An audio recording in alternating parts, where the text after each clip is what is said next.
Mic number 12, mic number 12.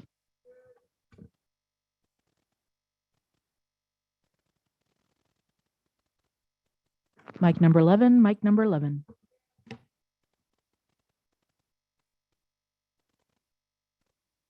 Mic number 8, mic number 8.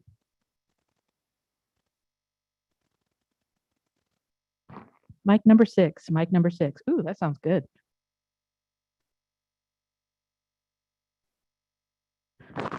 Mic number 4, just in case.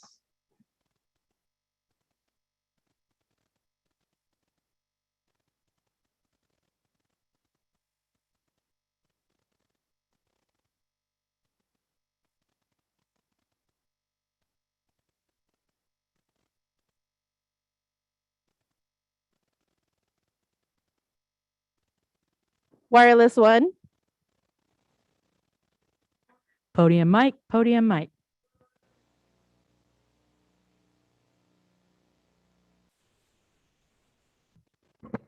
All right, staff PC1, staff PC1.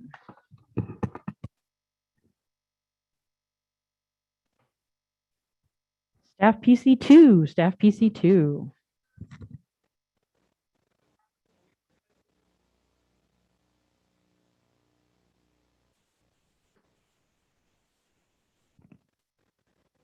All right, this is clerk of the board mic 1, clerk of the board mic 1.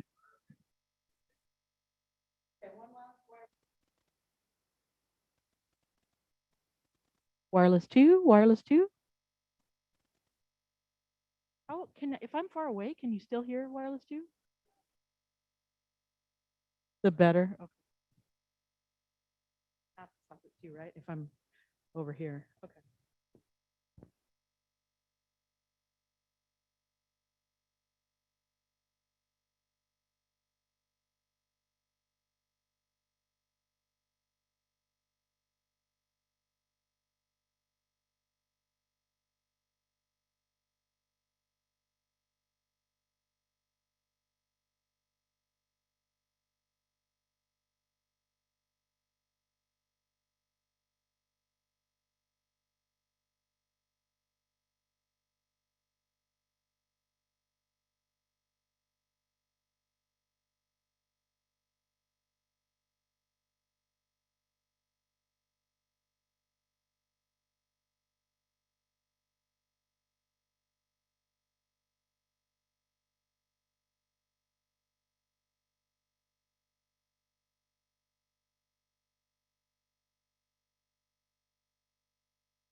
Randy? No. What did, don't get me going on this.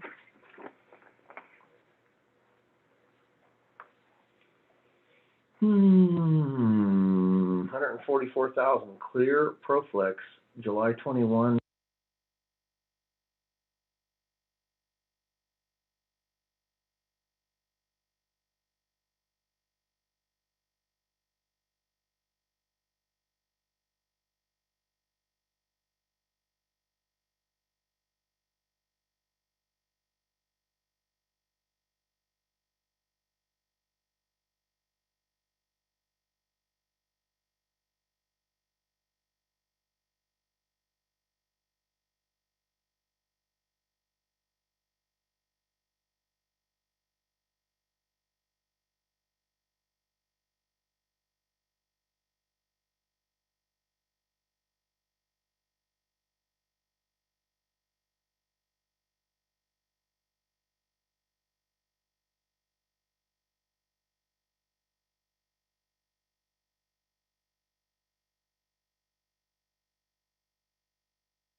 Good morning, making the interpreter announcement. Buenos días, mi nombre es Jocelyn Martínez. Se le anuncia que hay servicios de intérpretes. Si gusta hacer comentario, por favor venga al frente para las instrucciones. Gracias.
Hear it.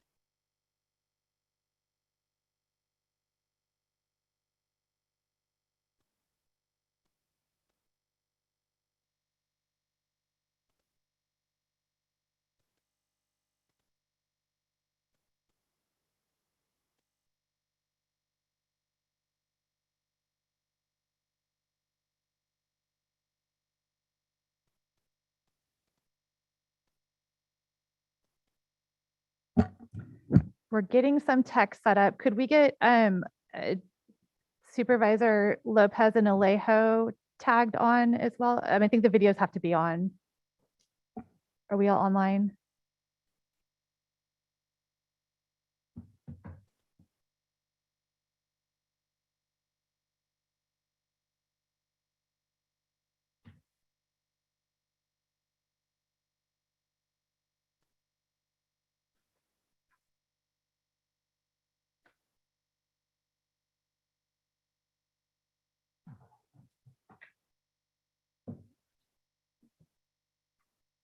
Supervisor Lopez and Alejo, do you want to turn your camera on? We're just testing out some new pinning features on Zoom so that we can all be on the screen together.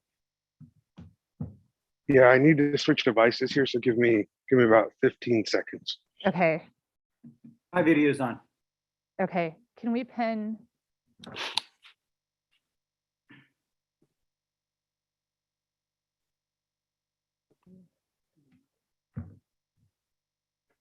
Oh no.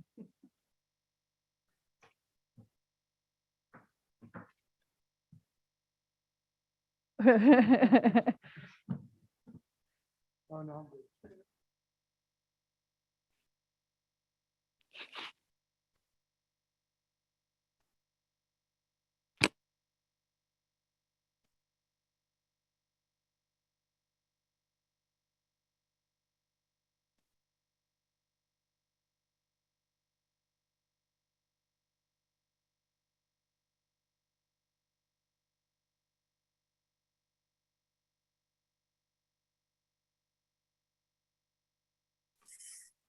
All right, test for, okay. Right, welcome back, everybody. It is 10:40 on, what day is it? It is Tuesday, August 24th, and we are reconvening the Monterey County Board of Supervisors. We're going to call to order the East Garrison Community Services District. Could we get a roll call, please? Good morning. Let the record reflect all directors are present, with directors Alejo and Lopez appearing via video conference and directors Root Askew, Adams, and Phillips appearing in person. All right, and could we welcome our interpreter today and ask for an announcement of Spanish language interpretation services that are available? Buenos días, Jocelyn Martínez. Les anunciamos que si gusta hacer un comentario público, tenemos el servicio de intérprete disponible. Gracias. Wonderful. Thank you for being here with us today. We do have Spanish interpretation available on Zoom by selecting the globe icon at the bottom of the screen. We also have Spanish interpretation available in chambers for anyone who would like to attend the meeting in person. Before we get started, I just want to thank my colleagues last week for engaging in our board retreat. We had a great conversation about how to maximize our utilization of the hybrid meeting process and functionality. So we bounced some ideas around and we're going to try some things out today. So bear with us, and thank you to the tech folks who are attempting to make this all work. We're going to, the two biggest changes is that we're working with IT and the clerk to have the video of our virtual participants as well as the video of our in-person participants all pinned to the Zoom screen. So we would like to ask that all supervisors keep their camera on so that we can pick up on some of those body virtual sort of subtle, less the body language cues that we're missing not being here in person together. And we're also looking to have our Zoom connections for our in-person participants, and so that we'll be using the raise hand feature via Zoom so that we can make sure we get to everyone and we're not missing folks. So thank you for your patience with all of that and being willing to keep trying some different things to keep our meetings rolling. I do want to introduce Cheryl Hawkins to lead us in the Pledge of Allegiance this morning. Cheryl is a nurse IBCLC with Natividad Lactation Services. And as we close our Breastfeeding Awareness Month, it is my pleasure to have an international board certified lactation consultant, Cheryl Hawkins, here to lead us in the pledge. We know that there are so many benefits to breastfeeding and that it is not always as easy as one might hope it might be. And the IBCLC program at Natividad is doing phenomenal work to ensure that every new parent and every new family has the support that they need to make the feeding choices that are best for their family. So thank you for joining us today, Cheryl. And if you would lead us in the Pledge of Allegiance.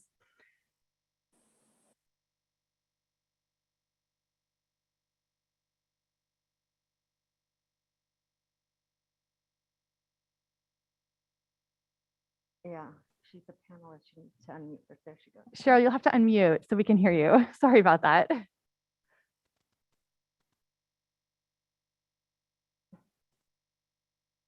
Yeah, now she's unmuted. Okay, is that better? Perfect, thank you. Okay, sorry. Okay, I pledge allegiance to the flag of the United States of America and to the republic for which it stands, one nation under God, indivisible, with liberty and justice for all. Thank you so much for joining us, Cheryl, and please give us a shout out to all the folks who are working in labor and delivery and postpartum care at Natividad. I will always use any opportunity to give kudos to the team over at Natividad who delivered my son almost 10 years ago. So thank you for being with us here today. Well, thank you. All right, are there any additions or corrections to our public agenda today? There are no additions and corrections. All right, next up we have general public comment for items not on the agenda. Is there any general public comment for items not on the agenda? If you're on Zoom, please raise your hand so that we can call on you. I don't see anyone in the audience. We've got Robert Roach. We'll give you permission to join us for 1:30 of public comment.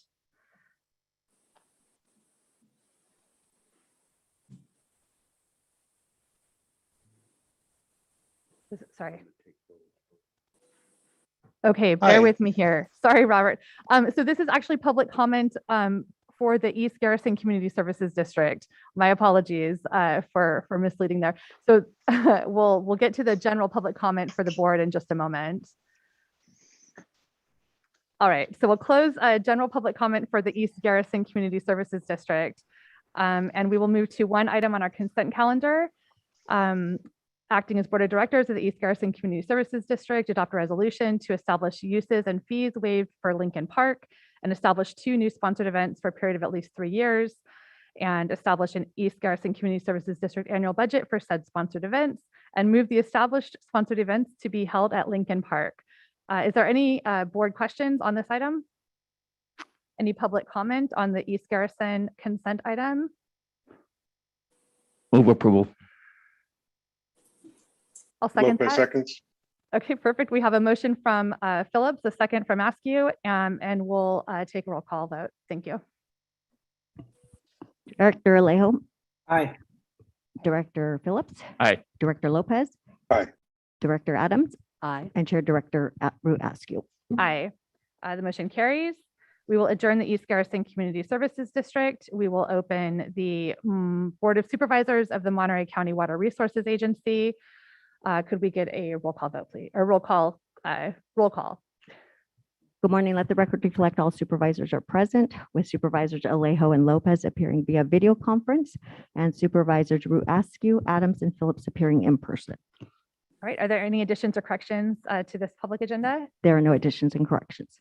All right. Is there any public comment for the Water Resources Agency? General public comment for items not on the agenda for Water Resources Agency? Right. Seeing none, we'll close public comment, and we have a 10:30 a.m. scheduled matter to receive a report from the Monterey County Water Resources Agency regarding the status of Interlake Tunnel Project and schedule. And I'd like to welcome our Water Resource Agency General Manager, Brett Bucci, and Ron Drake, Program Manager. Good morning, Chair Askew and Board of Supervisors. Can you hear me okay? We can. Thank you so much for joining us today. All right, well, thank you. I'm presenting, this is Brent Bucci, General Manager of the Water Resource Agency. I'm presenting a brief update of the ongoing activities of the Interlake Tunnel Project. And we plan on returning to the Board of Supervisors in a couple of months to provide a more complete update. Oops. So this is the current schedule showing the time extension from the Department of Water Resources to January of 2023. And that's for our $10 million grant that we received from them. There's approximately $2.3 million remaining. The tasks to be completed are the right-of-way acquisition, the permit applications, the Proposition 218 engineers report, and finalizing the EIR. So today, we've completed the draft project description, held the alternatives workshop, done the draft impact analysis, and some partial modeling results. The administrative draft EIR should be completed in mid-November. Modeling results we should have by mid-September, and those will include the tunnel, the low-level outlet works alternative, and the 2070 climate change. We've expended 40% of the EIR budget, which is $400,000. We still have $550,000 remaining. The public draft EIR should be available in February of 2022, and the final EIR in October of 2022, and we'll shoot for the EIR certification by November of 2022. Moving on to the work that the stakeholders had commented on the benefits of the Interlake Tunnel as compared to the Salinas Valley Water Project. And so the Water Resource Agency met with the stakeholders and their consultants to further evaluate these benefits of the Interlake Tunnel as compared to the benefits of the Salinas Valley Water Project. And the current USGS model showed that the Salinas Valley Water Project did have fewer flood control releases and increased storage in wet years for release in normal and dry years. And so these benefits are consistent with the previous modeling and the results for the Salinas Valley Water Project. So therefore, the Interlake Tunnel benefits shown from the USGS model considered the Salinas Valley Water Project operations and are not double counting these benefits. And that's been a question that the Board of Supervisors had asked our Board of Directors, as well as the stakeholders. The concern of the modeling of the Interlake Tunnel showed potential conflicting benefits, but we've gone back and we've run additional model runs to show that it is accurate, that the new model is accurate. The state board, in regards to the change petitions we've submitted to the state board, they have told us that their attention has been diverted for the current drought situation, and they do not have an estimate of when our applications will be addressed. And again, that concludes my presentation, and I am available, as well as Amy Woodrow, to answer any questions you may have. Thank you. Thank you so much for the presentation today. Supervisors, are there any questions for Brent? Oop, All right, Supervisor Alejo.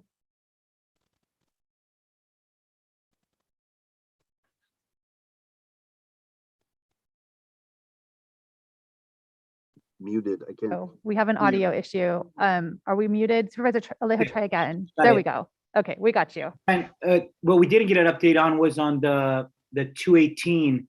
That seems to be something that seems to be critical because it got divided into two different potential 218s, one for the maintenance, one for the Interlake Tunnel. But we haven't got an update on the timeline for the 218s on the maintenance. We're not going to get to a 218 on the Interlake Tunnel unless we deal first with the maintenance issues. And originally, I think a 218 on maintenance was supposed to be done earlier in the spring of this year. It got pushed off from the previous year. What's the new timeline on that? And I know you have reported that there was more outreach to stakeholders, more discussions, but those timelines are important because if it's going to happen, if the original timeline gets scrapped, another one needs to be done, and plans to move forward on that need to be accomplished. So, what's the latest on the 218 timeline for maintenance? Yeah, so the deferred maintenance 218, we did take to our board of directors several months ago, and they asked us to go back and evaluate the comments that we received from stakeholders, and it was directly related to the benefits of the individuals that are paying for the deferred maintenance. And so we've gone back to the drawing board, we've evaluated, we are now getting into a granular analysis of the benefits. And so I have a meeting scheduled with our consultant tomorrow. We told the board of directors that we'd like to get back to them in September, October timeframe. But we're also going to, I said the board of directors, what I should have said is a workshop that'll include the board of directors and our stakeholders so that we can move on to that next step to get it back to the board of supervisors. So it's still 2 to 3 months out before we get it back to you guys for approval. Thank you for that update. And I know Supervisor Lopez and I were there with you and John Laird, Assemblyman Rivas, Senator Caballero's staff. And I think we know that on both fronts, whether it's the Interlake Tunnel or the maintenance, because they're both efforts are intertwined, that we're trying to see what other federal and state funds and changes in state provisions that might allow us to draw down more research for that. We know that these projects are, if we're able to get the money, we'll have certainly an important benefit for the region, for agriculture, for jobs. And the more help we get from state and federal resources, we're able to get these projects, at least with some state and federal help, to get them off the ground. They need to be done. They're very critical for agriculture and for a lot of different benefits to our local communities. But I think I think we want to show that we're being proactive with the state, knowing that the droughts are going to continue, that unless we accomplish these maintenance projects and potential additional water storage, the potential impacts on the drought are going to be significant for Monterey County. And it is imperative that we keep the work and the timelines moving forward. But I know that key to being able to be successful and to mitigate some of the economic impact for local ratepayers is hopefully getting some state and federal assistance. So I think we all recognize that, and our goal is to get these projects across the finish line. But I hope that our state legislators and our congressmen could look for those opportunities for us to be able to get some help. I know there's a lot of criticism about the water bond because 2.7 billion was approved in that bond for water storage projects tied to the Delta, of which we are not. But it's just kind of a sad situation when we see that there's money available for water storage infrastructure, but it's sitting and not being utilized after now going on 7 years. So I just wanted to make a point of that. But I know we're committed to trying to assist you in any way we can to bring more resources to fund these critical projects. Thank you. Thank you. Thank you. Any other comments or questions from supervisors? Otherwise, we'll head out to public comment. Supervisor Lopez.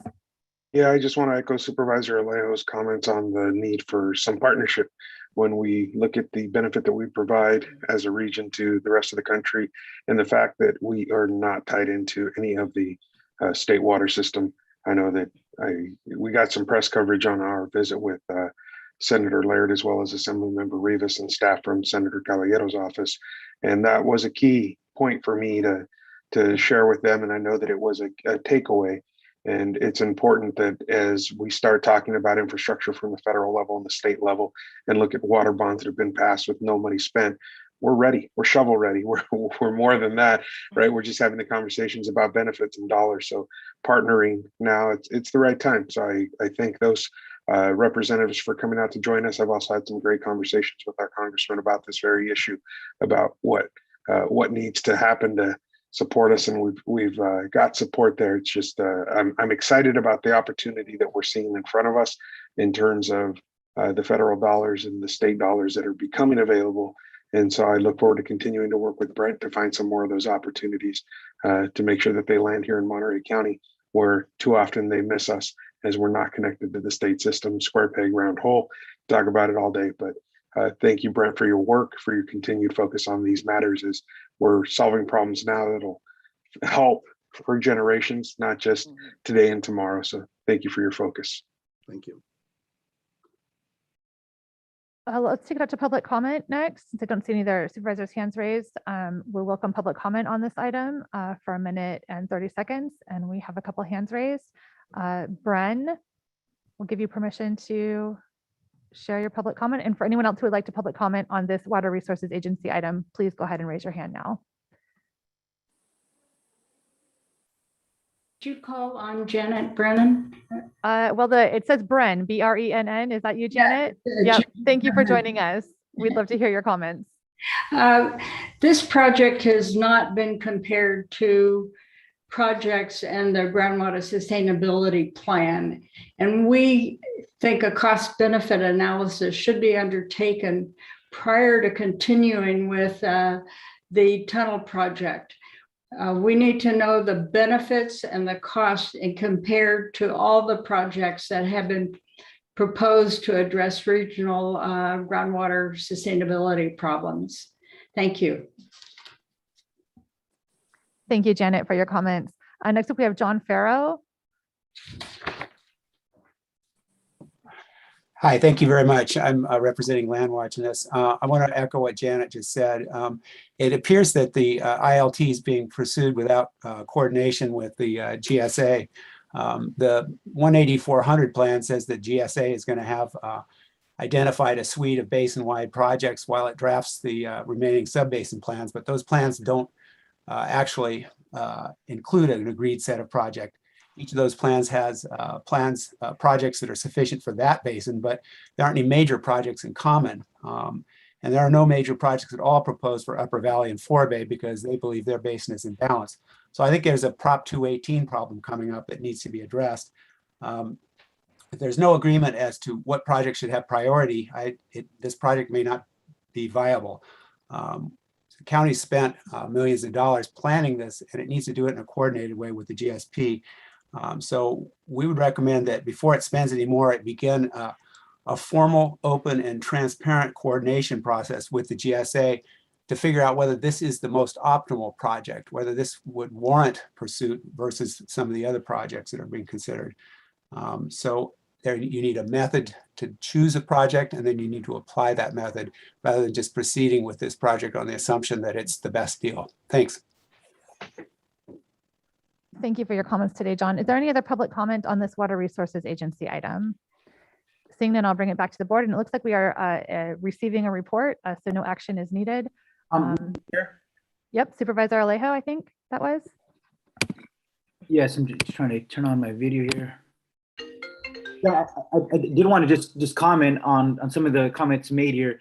The reason the Interlake Tunnel did come up during our conversations with the Groundwater Sustainability Agency. I particularly raised it, but they did not prioritize it because they specifically stated it is a county-led project, water resources-led project, and that's why. But they did agree to have some coordination on that in the future in terms of future priority projects in the future, the coordination, which makes sense.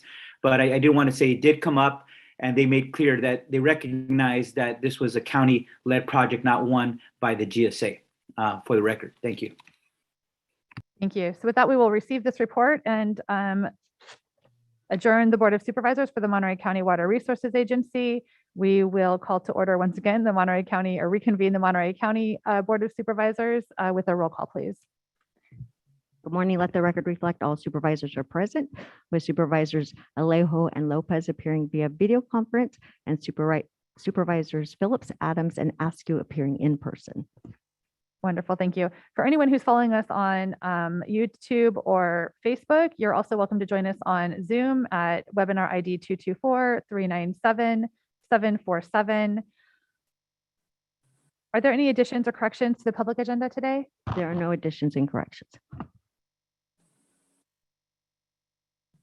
All right, we are going to move on to ceremonial resolutions, and we have a handful of ceremonial resolutions today to be presented. Our first is item number 2. Actually, could we, are there any questions or comments on the ceremonial resolutions? Otherwise, I'd be happy to entertain a motion on ceremonial resolutions. I'll move approval. Second. Great, wonderful. Thank you, Supervisor Adams. I have a motion to approve with a second from Phillips for our ceremonial resolutions, item 2 through 7. Is there any public comment on ceremonial resolutions? Seeing no hands raised, we'll bring it back to the board for a roll call vote. Supervisor Alejo, Aye. Supervisor Phillips, Aye. Supervisor Lopez, Aye. Supervisor Adams, Aye. and Chair Supervisor Askew. Aye, thank you. So for that, we have a presentation today to adopt resolution in appreciation of William Prokey for 22 years of corporate leadership and community philanthropy as CEO of Pebble Beach Company. And I would like to introduce Supervisor Phillips and Adams to make a presentation.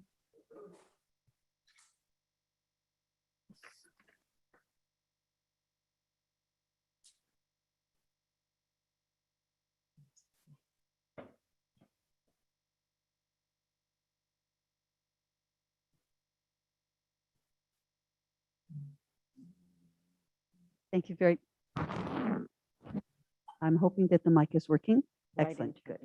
You can just stand right here with us. Make sure we give him the right one here. So I'll let you hold this while I read it. And this resolution is an appreciation of William L. Perocki for 22 years of corporate leadership and community philanthropy as CEO of Pebble Beach Company. Whereas William L. Perocki served as Chief Executive Officer of Pebble Beach Company, the #1 golf resort in North America, for 22 years. And whereas Mr. Perocki was instrumental in the purchase of Pebble Beach Company in 1999 and has been a tremendous business and community leader since then. I have a feeling he was before then too. But today, Pebble Beach is a landmark destination bringing millions of visitors to Monterey County each year. And whereas Mr. Perocki led Pebble Beach Company through countless great events, each year, the company hosts the AT&T Pebble Beach Pro-Am, the Pebble Beach Food and Wine, Concours d'Elegance, and the Pure Insurance Championship. Additionally, since 1999, the company has hosted 3 U.S. Opens, 2 U.S. Amateurs, and will be hosting its first U.S. Women's Open in 2023. Collectively, these events have generated well over $1 billion of economic benefit for the Monterey Peninsula, for Monterey County as well.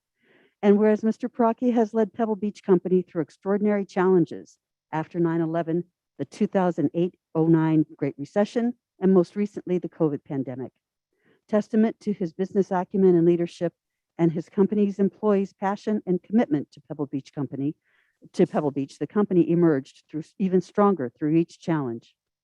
And whereas Mr. Perocki and his team played an invaluable role assisting county leadership in its COVID response, helping the county develop effective health and safety protocols for the hospitality and golf industries. And whereas Mr. Perocki and his wife Nancy are widely respected for their dedication to philanthropy. In addition to their personal community involvements, they have grown the Pebble Beach Company Foundation to contribute more than $1 million a year for Monterey County youth education. And whereas Mr. Perocki integrated community giving into the fabric of Pebble Beach Company's business model, charitable giving is a central component of both the AT&T Pebble Beach Pro-Am and Concours d'Elegance. Together with the Monterey Peninsula Foundation and Pebble Beach Company Foundation, the company raises more than $15 million each year for Monterey County charitable causes. And now, therefore, be it resolved that the Monterey County Board of Supervisors, on behalf of the county and all residents thereof, hereby extends its deepest appreciation to William L. Peraki for his 22 years of service to the greater Monterey County community. Thank you so, so much. Before I hand the mic over to my colleague, Supervisor Phillips, though, I just want to add a couple of personal words. And that is words that I didn't hear were innovative, integrity, charisma. Those are three things that I know you have. And I think it's because of that and because of your absolute commitment to having Pebble Beach really have a role in our community. Our community is far better because of your efforts. So thank you so very much. Yeah, I'd like to just add a few words. Pebble Beach has always been a great place, but some of us remember in 1999 what it was when you guys took it over from the Japanese company. And I got to say, it's been a real transformation in those 22 years under your leadership. It's a premier landmark destination in all the world. You're one of our largest employers. And the other one, other than commitment to excellence that you do, it's your commitment to your employees. I was impressed, and Mary and I were both there at your employee housing, and the fact that you have your employee health clinic right on campus is amazing. And all the work that you've done with charitable giving, you and Nancy have grown the Pebble Beach Foundation. All you do for the Girls and Boys Club and the AT&T is impressive. But I got to say, I was most impressed when we started dealing with the COVID thing. And unlike some other people that might be calling me just yelling and screaming, I won't name any names. I was impressed with how you and your staff was on top of this and was actually a lot of times ahead of the direction that we were going from the state and the federal government, and you guys were on top of it. And I would get calls at 10 or 11 o'clock at night where he is working on solutions, and you and your staff came up with the protocols for the golf, the hotel, the restaurant, and your protocols were even more stringent and more protective for your people and their visitors than anyone else. And so, and I got to mention, a lot of people seem to forget that during the COVID, with our nurses overworked at the hospital, you opened up Pebble Beach Golf Course, the premier golf course in the world, to our frontline workers. And so I really want to thank you. The only reassuring thing is that you got David Stivers here to take over for you. So, but congratulations, and don't spend all your time back in New Hampshire. You got to spend some time out here. So. Yeah.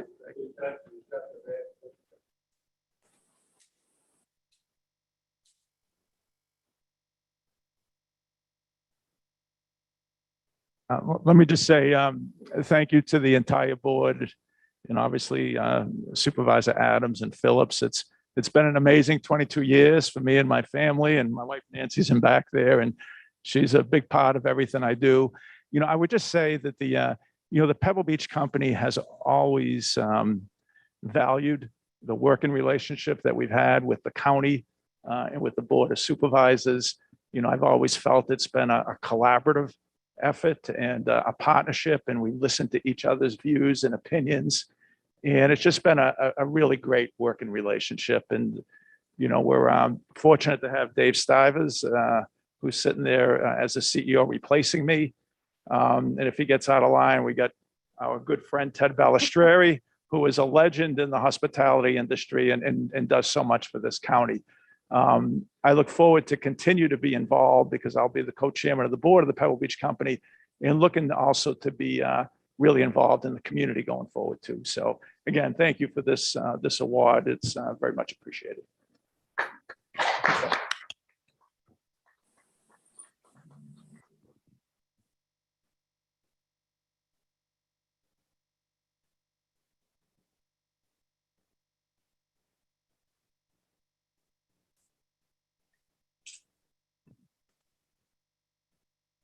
All right, next up, we have a resolution in appreciation of Women's March Monterey Bay and declaration of Women's Equality Day. And I would like to invite Esther on behalf of the Monterey Bay Women's March to join me.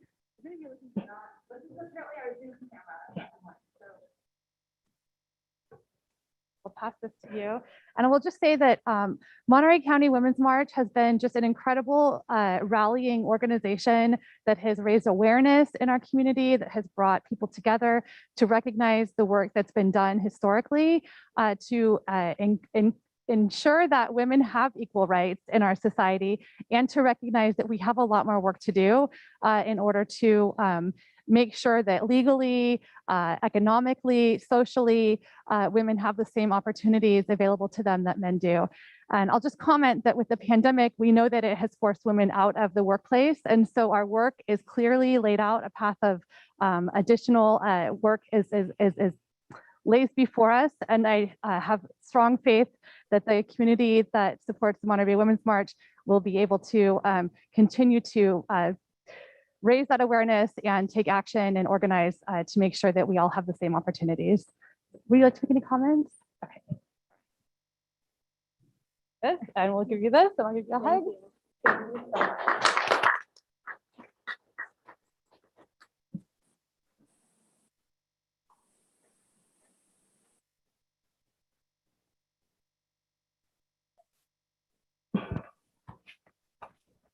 Thank you.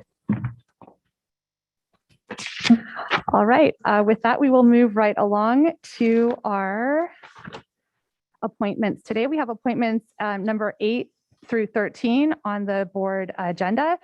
Any supervisors would like to pull an item? Okay, any questions or comments? We'll go out to public comment on our appointments. Anyone in the public with comments or questions to pull an item for appointments?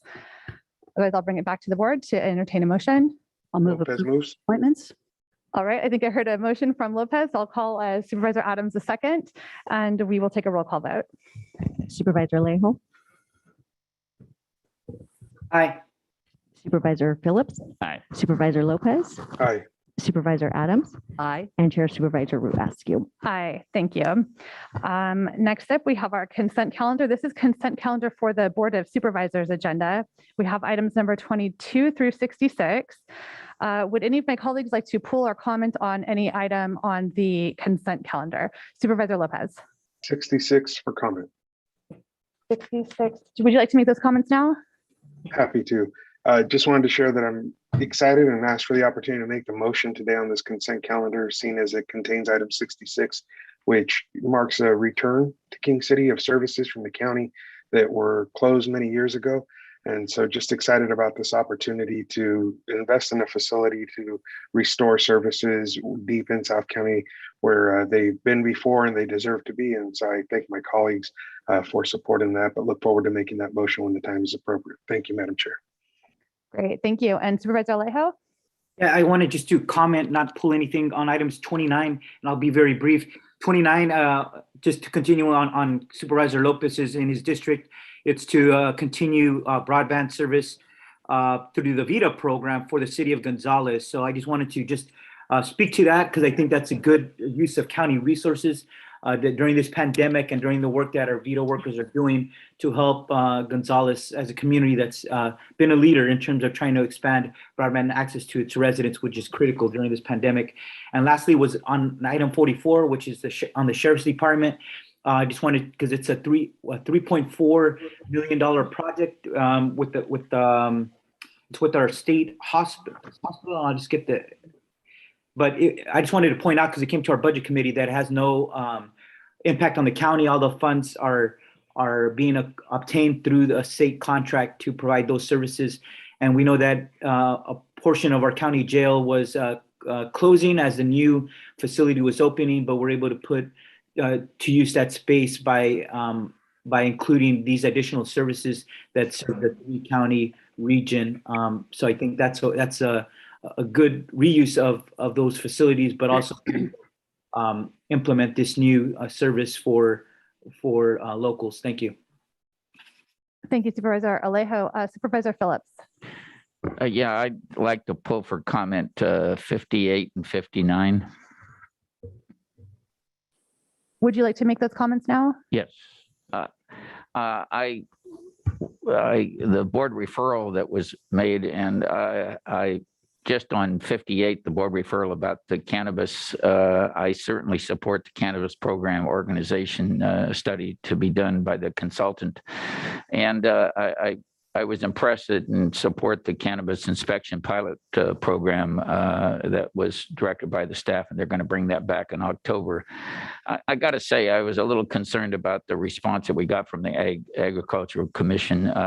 I wasn't surprised, but I was concerned. And, I would like to see us support the maximum coordination and collaboration that we could have, and it doesn't seem like the Ag Commissioner is supportive of that. And it raises the issue because with what all he filed here, it appears that all his authority and funding really is coming from the state, and really is not, in some ways, the way he says it's not connected with the county. Maybe we can get we have 2.5 positions in the Ag Commissioner's budget, so maybe they don't need that. But I would at least like to see the county council look into the authorities cited by the Ag Commissioner, or the reason he couldn't be more cooperative with the Cannabis Committee. On number 59, I support Juneteenth, but when now we're saying this is going to require another paid holiday, I mean, it's a good idea. We're all supporting of it, Supervisor Adams' motion. But when we're talking about, we already get 11 paid holidays, and we get a floating holiday, and then we get winter recess. And is there some way that we can find to celebrate this without costing our county? It looks like the assessment is 2.3 million.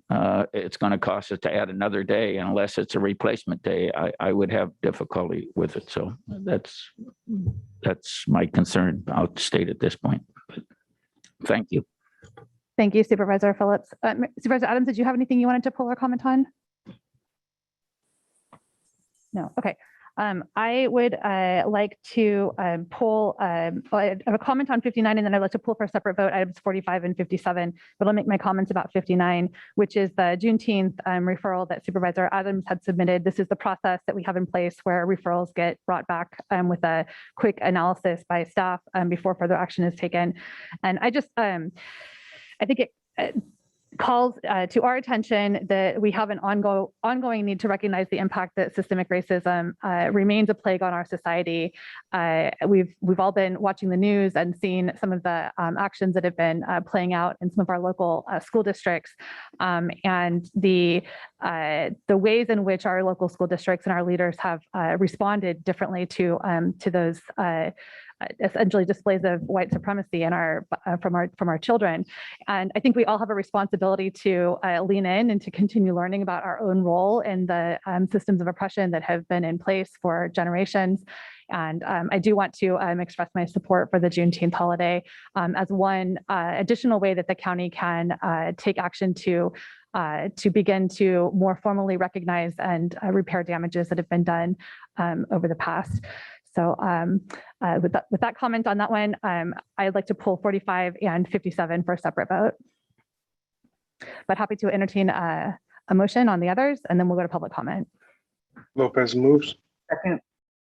All right, we have a motion from Lopez and a second from Alejo. And was that for items 22 through 66 with the exception of 45 and 57?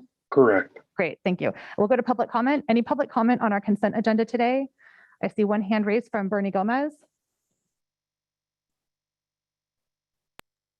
Bernie, we've got you on the clock.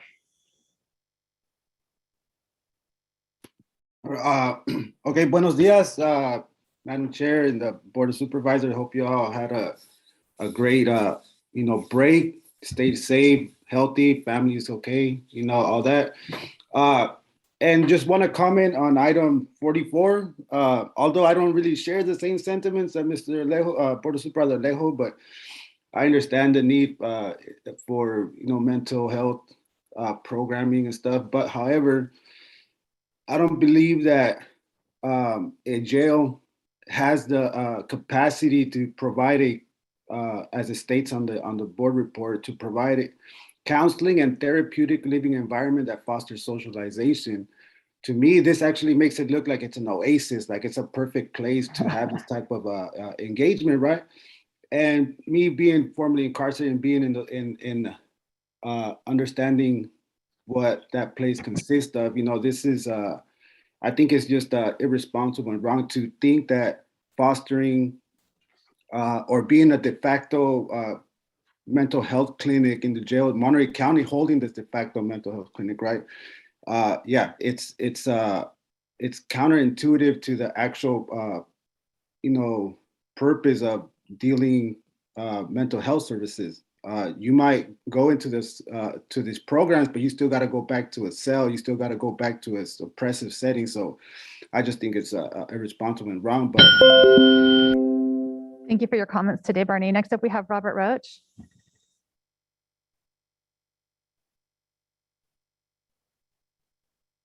Thank you. I'd like to make a comment on item number 58, Supervisor Phillips' referral. The Monterey County Cannabis Industry Association supports Supervisor Phillips' referral and the review of the organization of the cannabis program. This effort should proceed without delay, and the industry will continue to work with the cannabis program on the improvements. And the joint inspections have been working fairly well. They've been accepted by the industry, but there's certainly room for improvements. I'm also gratified to see the cannabis program, HCD, environmental health, working cooperatively on a pilot program to make improvements while the organizational study is being completed. We appreciate the willingness to communicate and work towards a better program. Thank you. Thank you, Robert. And I saw Aaron Johnson on earlier. Is Aaron still with us? Was this what he wanted to public comment on? I don't see a hand raised. There he is, Aaron Johnson. We've got you up next.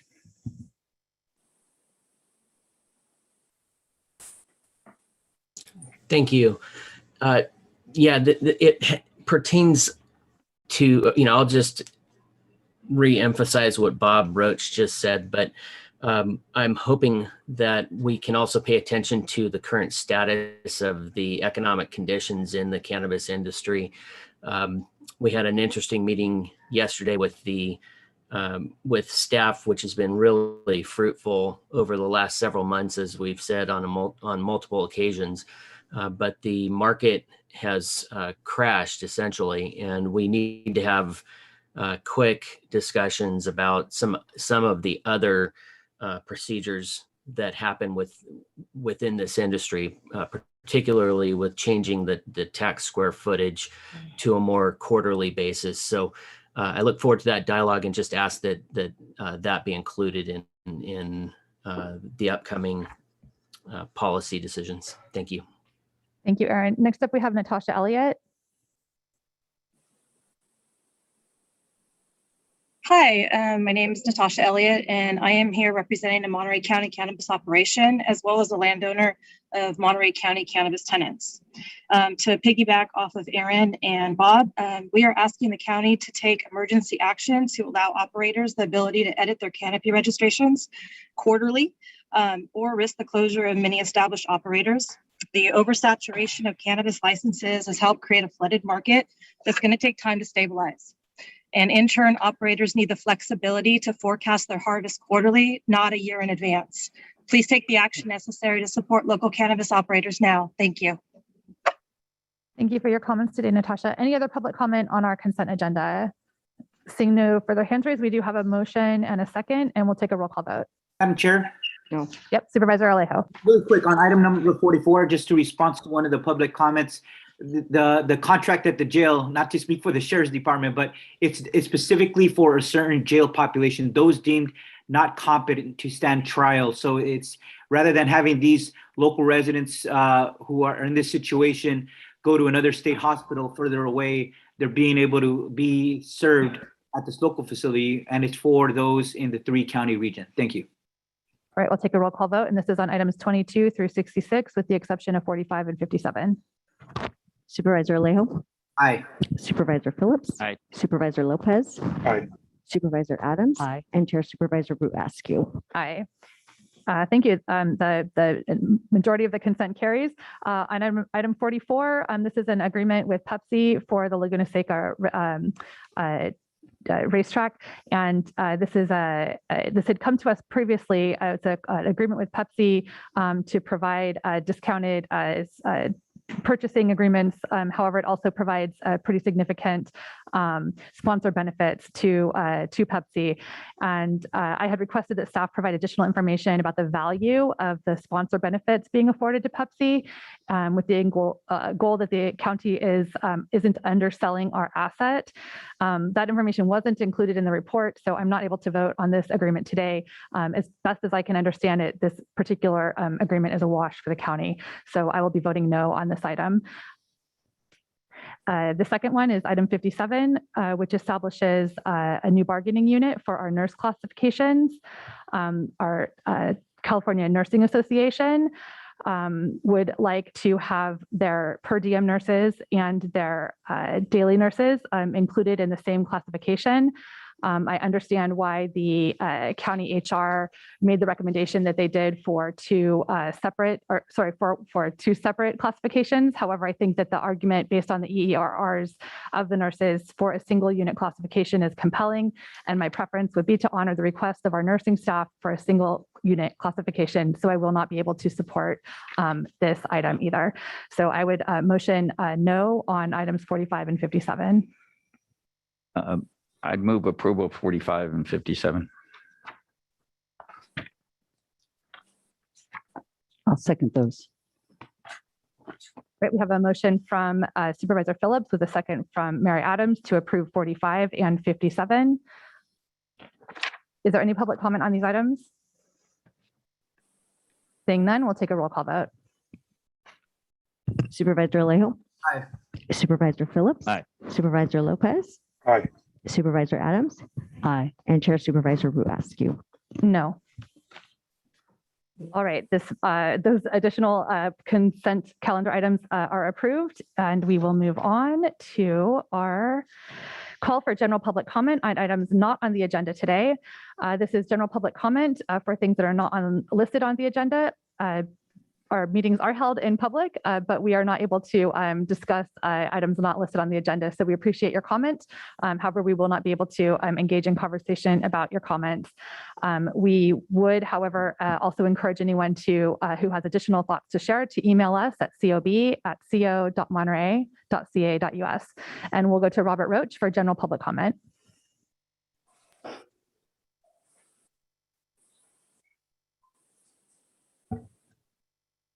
Well, I Rob. guess you can see that all the cannabis people have been chomping at the bit to ask you for help because the cannabis market has fallen below the cost of production due to a hoop house light deprivation crop. The main outdoor crop is still pending, and everyone has large inventories they're sitting on.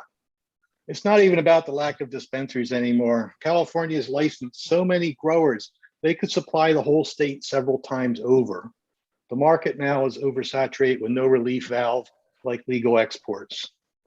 In 2016, HDL produced a report for the county recommending starting taxes at $15 a square foot. Nobody knew anything then.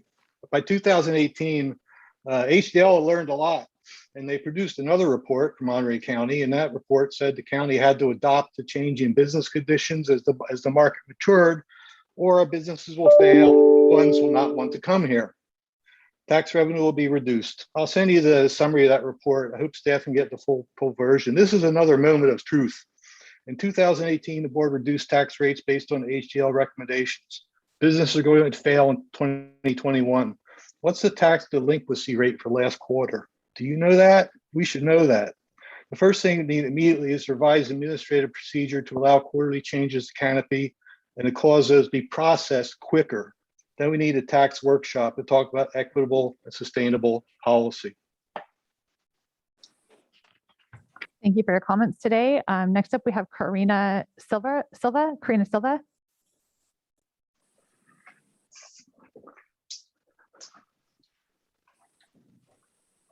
Karina, thank you for joining us. We've got 1:30 on the clock for you. Karina, you will need to unmute yourself manually. We've given permission for you to speak, but you'll have to hit the unmute button on your side. Thank you. I'm sorry about that. My name is Sergio. I'm here with Karina, and we cannot listening to the comments that Bob just made. I like to first of all thank the supervisors to being our partner to this cannabis industry that we have now. Like Bob was saying earlier, is that I'm a cultivator. We manage around 700,000 square feet of cannabis in this county, and we really need you guys help in the canopy taxes. Being able for us, so two fronts. One is for the county to allow us to only pay canopy tax in the square footage that we grow. In the winter months, in the next 6 months, we cannot stay in business in the way it's set up now. So we need for you guys to help us change that. I'm forecasting that our industry, it will be 1 million square feet of canopy that it will lose this year. With that means 1 million square less footage, it would be $5 million in county taxes you will not collect, and we have to our employees, we have to lay off about 700 people in the next 30 days, 40 days.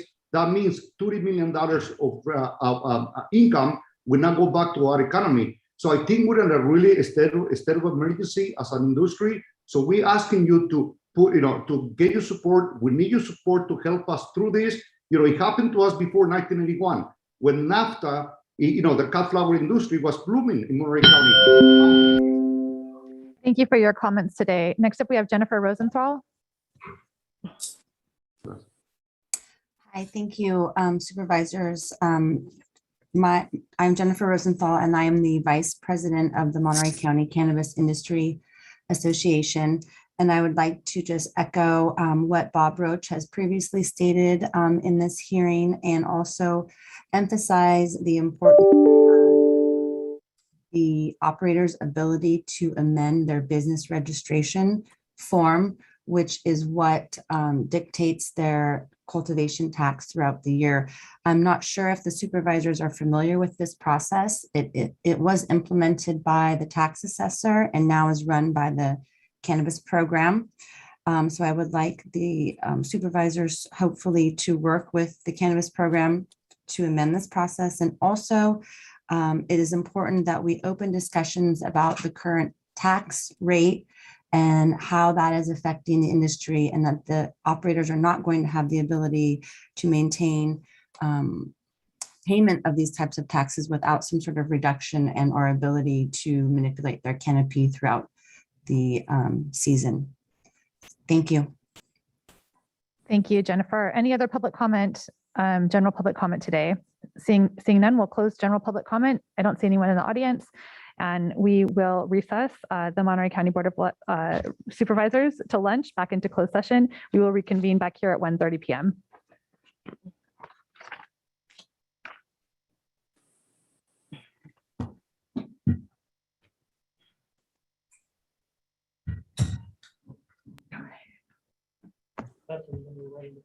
Yeah, let's just go. Let's just get it done with.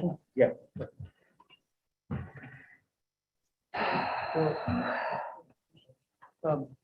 At the end of the day,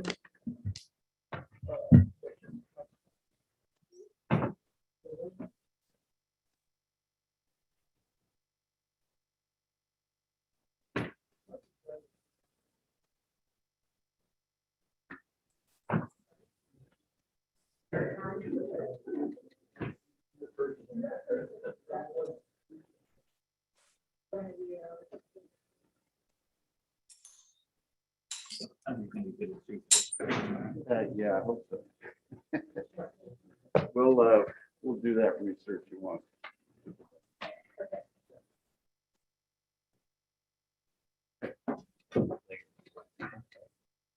Thanks.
Is there any way to, so when they're standing at the guy at the podium talking to the audience, is it- get on camera, that's a little system. Is there any way that, you know, they can switch? No.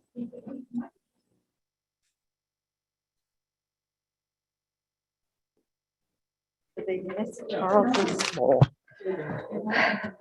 Charles's bowl, which I did order because I had it down.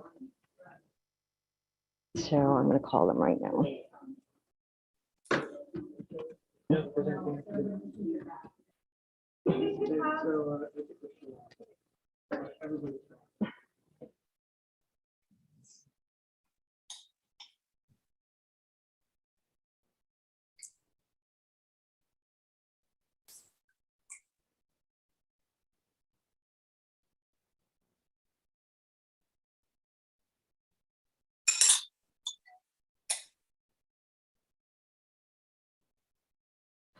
Okay, there you go.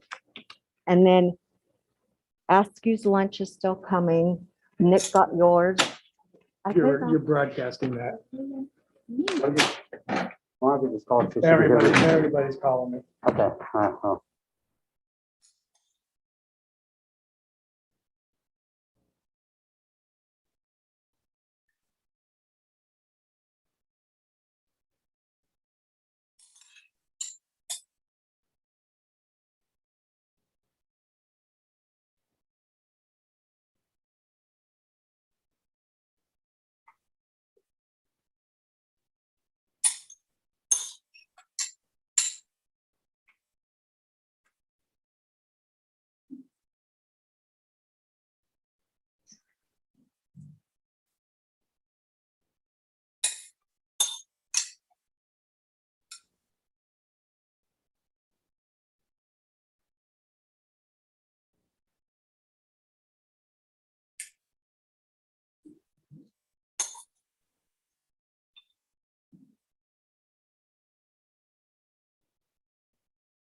Oh, yeah, I couldn't get on there because I was on another meeting. How did it go?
Mic number 12, mic number 12.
there as well as emergency communication.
Joe, this is Valerie. Do you need something?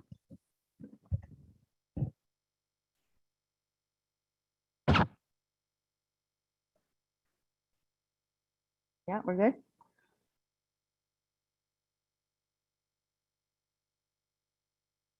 Oh.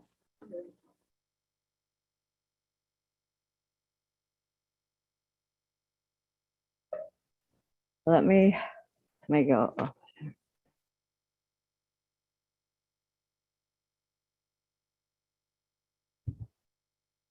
Joe, can you hear me? Joe Sider, we see your hand raised.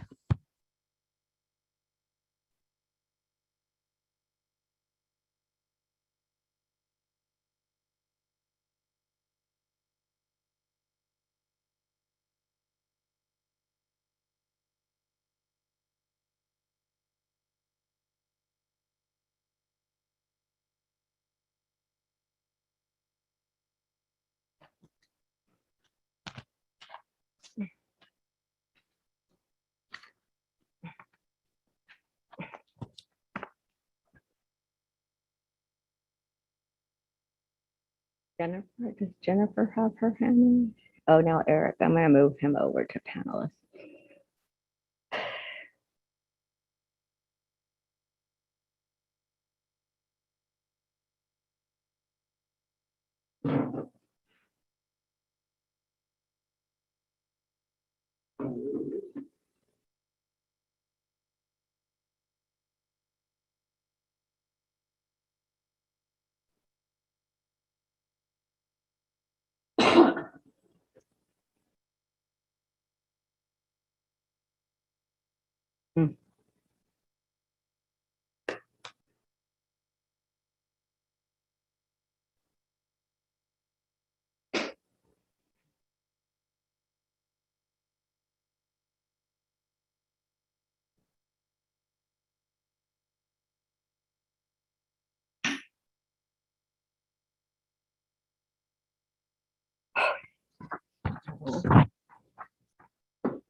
Valerie, can you hear me now?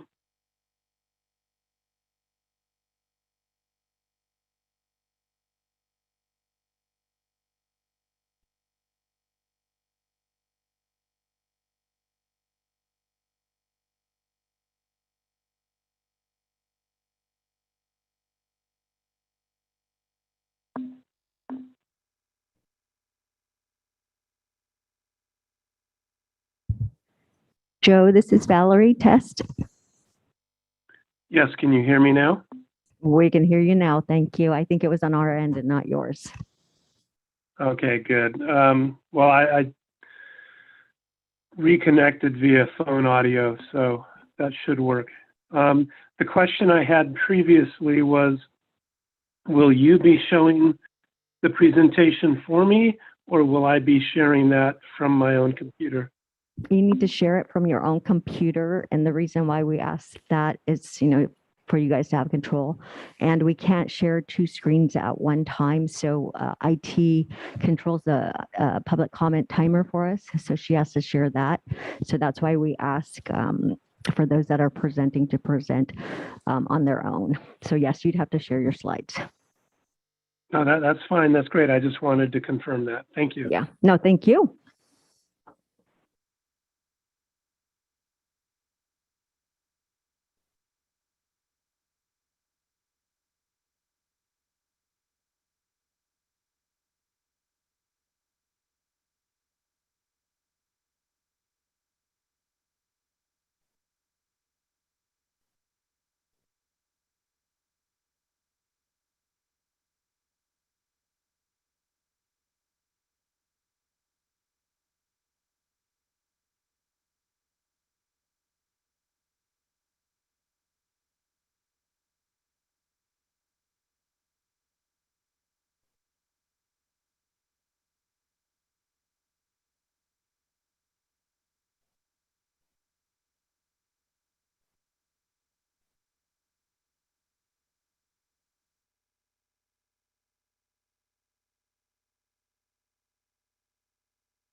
porque ya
Right, bear with us. Our apologies. We're coming out of closed session, which ran a little bit late, but we will be resuming our afternoon session momentarily.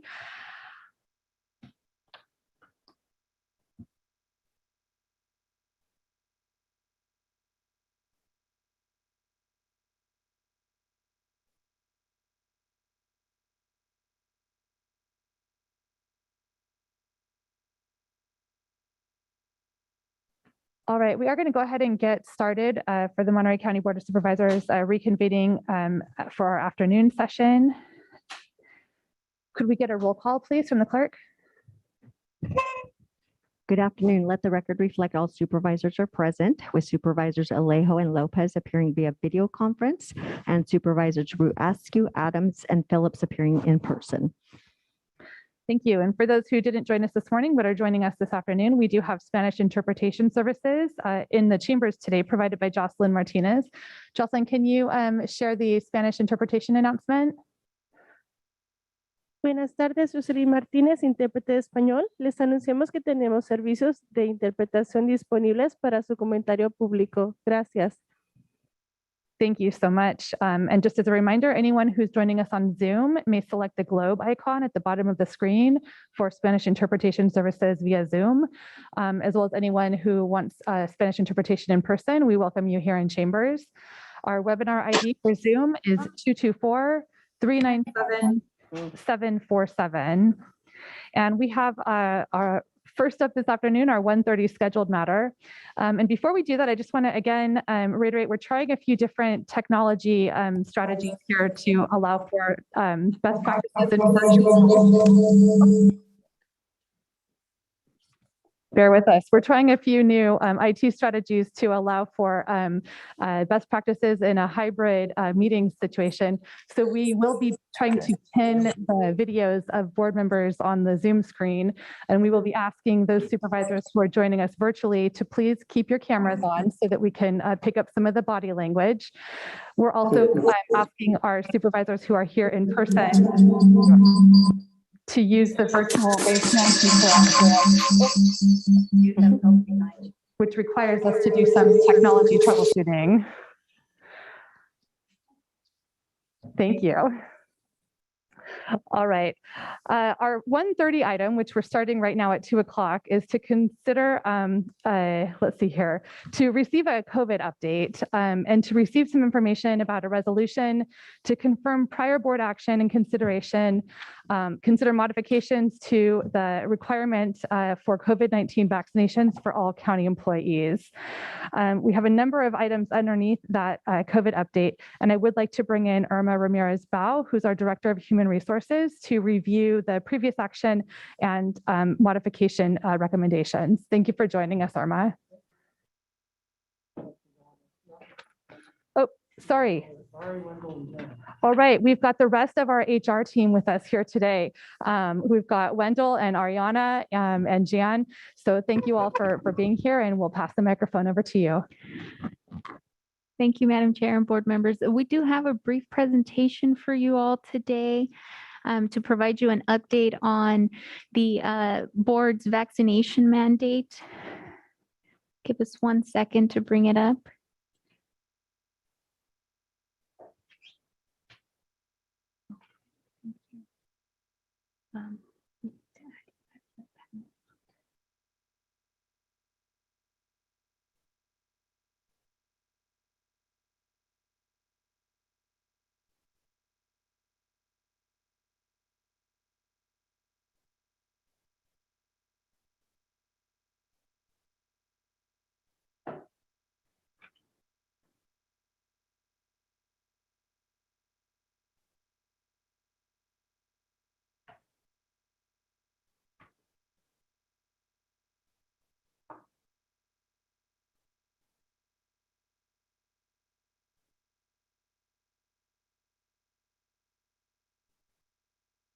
Okay, thank you again, and good afternoon, everyone. Ariana Hurtado and Wendell Sells with the Human Resources Department. Also present today with you all is Jan Holmes with the Office of the County Council. We would like to provide the board a status update on the COVID-19 vaccination mandate implementation. So we would like to start off with just a snapshot of what the board's direction was on July 30th.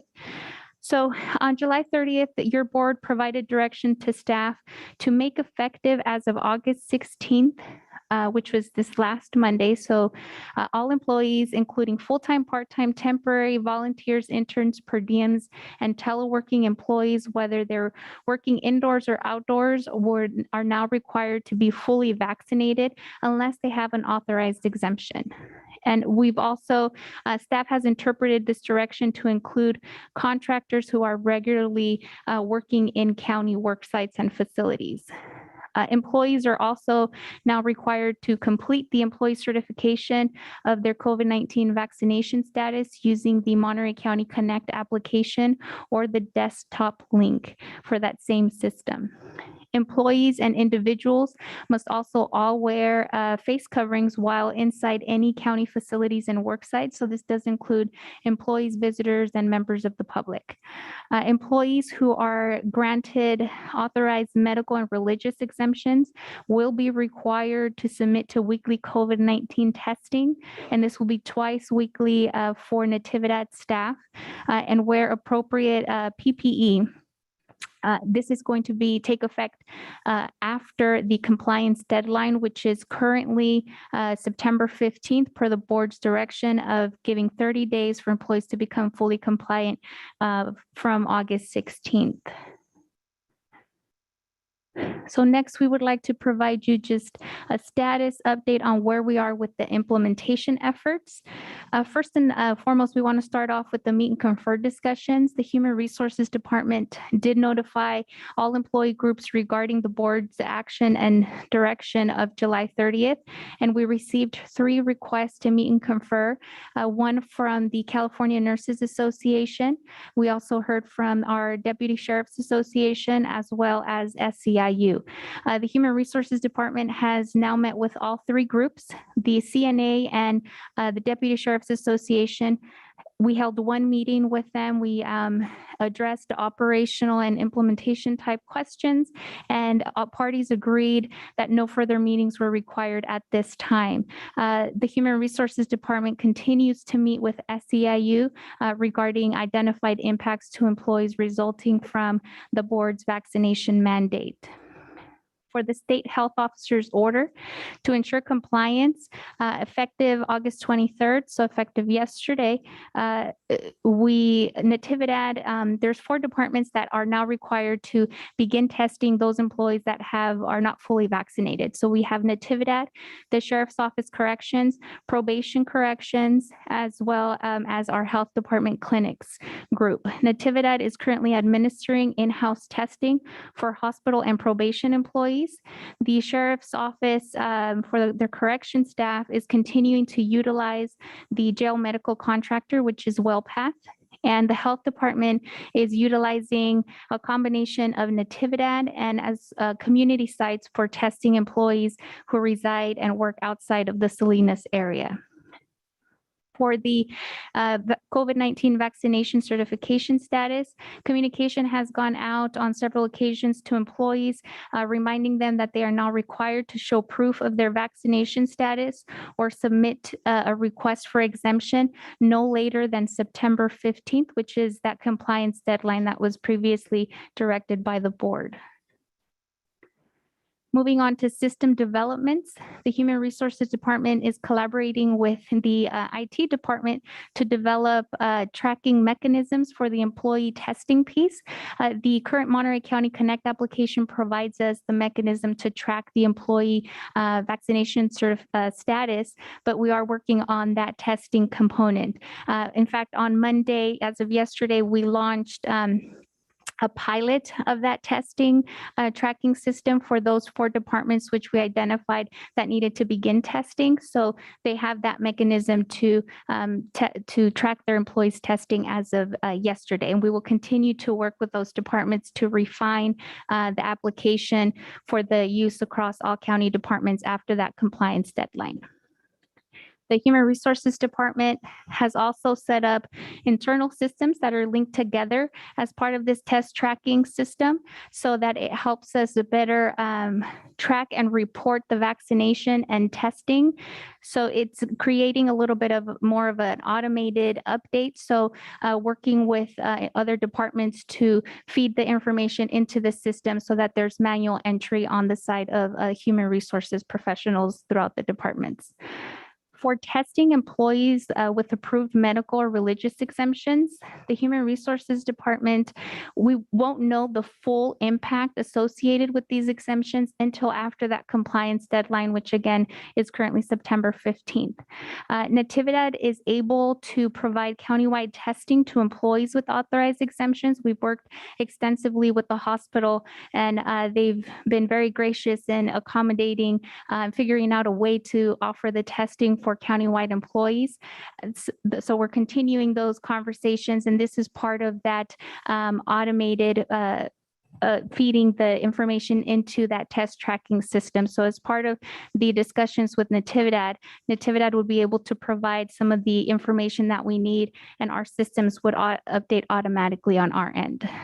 The Human Resources Department recommends that we continue to move forward with utilizing Natividad as the testing provider for the county workforce, since again, it logistically more efficient and ensures accuracy on our end for tracking purposes. Employees with authorized exemptions who of course are not having difficulty accessing county provided testing sites such as Natividad.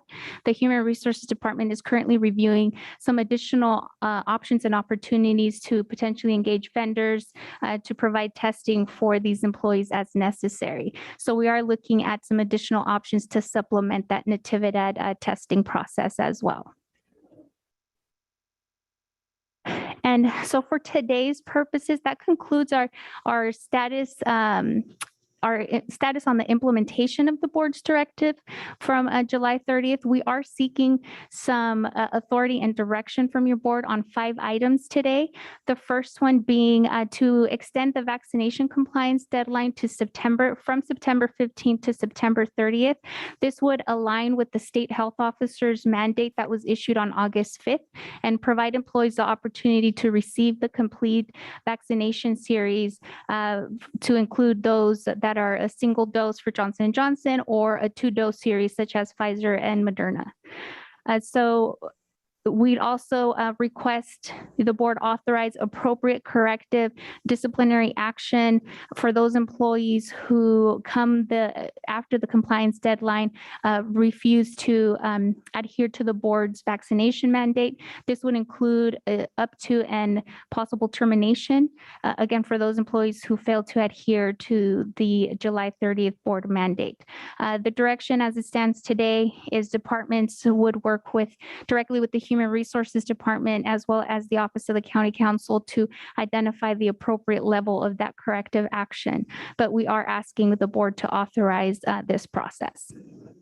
We are also asking the board to confirm that the Natividad Interim Chief Executive Officer and the County Administrative Officer have the authority to adopt COVID-19 policies and procedures consistent with those implemented by other healthcare entities in the county as appropriate.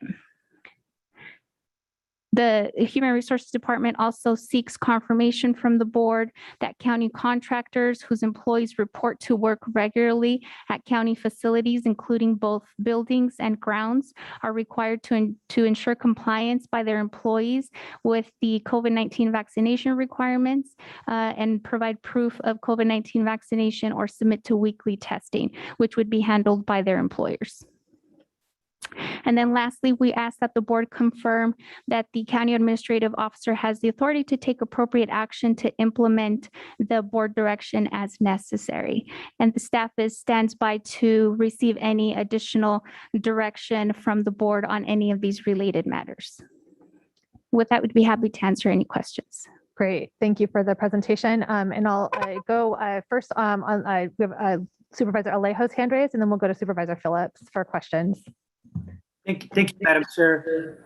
For the record, could you let us know how many of our employees have been vaccinated up until this point?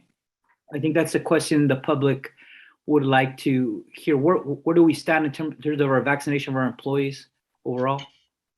Yes, so we have received updated numbers as of this morning, and the 63% of the county's workforce is fully vaccinated based on the responses that have been provided to date. We have received 77% of the county workforce response. So that puts us, if we factor in the number of responses we've received and those that have indicated that are fully vaccinated, we are at about 82% fully vaccinated response rate thus far. Great. I appreciate that question because first of all, I want to thank all our staff and our work and the bargaining units for working with our staff and trying to deploy this decision by the board. And I commend all my colleagues for, before we went off on summer recess, taking this courageous position. We knew it was a tough decision, but we're doing it to try to protect our employees, their families, and the public that comes into our buildings. And just since that, I think it was on July 30th, San Benito has now approved a similar policy. And today, the Santa Cruz County Board of Supervisors is considering also mandating vaccinations for employees. Yesterday, it was the news reported that the Monterey Bay Aquarium also just mandated their employees to be fully vaccinated. And the news also reported the city of Salinas is also considering similar action. So we have had an influence with our neighboring counties and now even private employers and other local governments to do the same. We know these are tough times, these are tough decisions, but I think all of us recognize that there's been enough hospitalizations and infections and way too many deaths for us not to carry this out at this time. I think it will have its intended impact in terms of protecting people's health and protecting more lives. And I think we take it with all seriousness. It's been heartbreaking hearing any of our community members pass away. I know just in our numbers alone, there was another reported death just today to COVID. So I'm fully supportive of this. I hope that next week, on top of this decision about indoor masks in our county facilities and mandated vaccinations, that our board will consider also moving forward and ordering an indoor mask order for the unincorporated Monterey County, as that is what we could be empowered to do. And again, trying to demonstrate leadership and take action that not only will protect lives, but that will hopefully influence and encourage other employers to do the same as we are. But I know the indoor mask order, hopefully next week, our board could take that additional step. I think when we're seeing the rates go up again of infections, and we've had the numbers of the deadly Delta variant go from 14 cases on July 16th to over 260 today. The latest numbers, that's a 20 times the increase than where we were just 6 weeks ago. So all of us are watching this data closely, and we're concerned because we've been here before. We've been here where we were hard hit, one of the hardest hit counties in the country, and we don't want to go back to that. We don't want to go back to having to shut down our economy again. And we certainly want to be able to be on the preventive side, and all these steps, as difficult as they are, I think would help us stay on track to reduce infection, hospitalization, and deaths. So with that, Madam Chair, I'd like to make the motion to support this at the right time, and I'd love to hear my comments from my colleagues as well. Thank you. Great. Thank you, Supervisor Alejo. Supervisor Phillips. Yeah, I concur in the comments by Supervisor Alejo. I think we have an obligation to have our people vaccinated to protect other employees, but also to protect the people that are coming in to work with us. And as I mentioned to the sheriff, I think if I call a sheriff out, I think I got a right to know if he's investigating something in my house that the sheriff's deputy is vaccinated, that I don't put my family at risk. And I do think it was important for us to take the lead that we see other businesses are now doing it. And I think it was important for us to step up and do it, although it wasn't real popular when we originally did it. Now the other counties are coming behind. So thank you, Madam Chair. Thank you. Supervisor Lopez or Mary Adams, anything to add? Questions? Right, let's, yeah, I guess I don't have any questions. I have quite a few comments, but let's go to public comment and then we can bring it back for any additional conversation. We'll start with the audience here. Thank you for joining us today.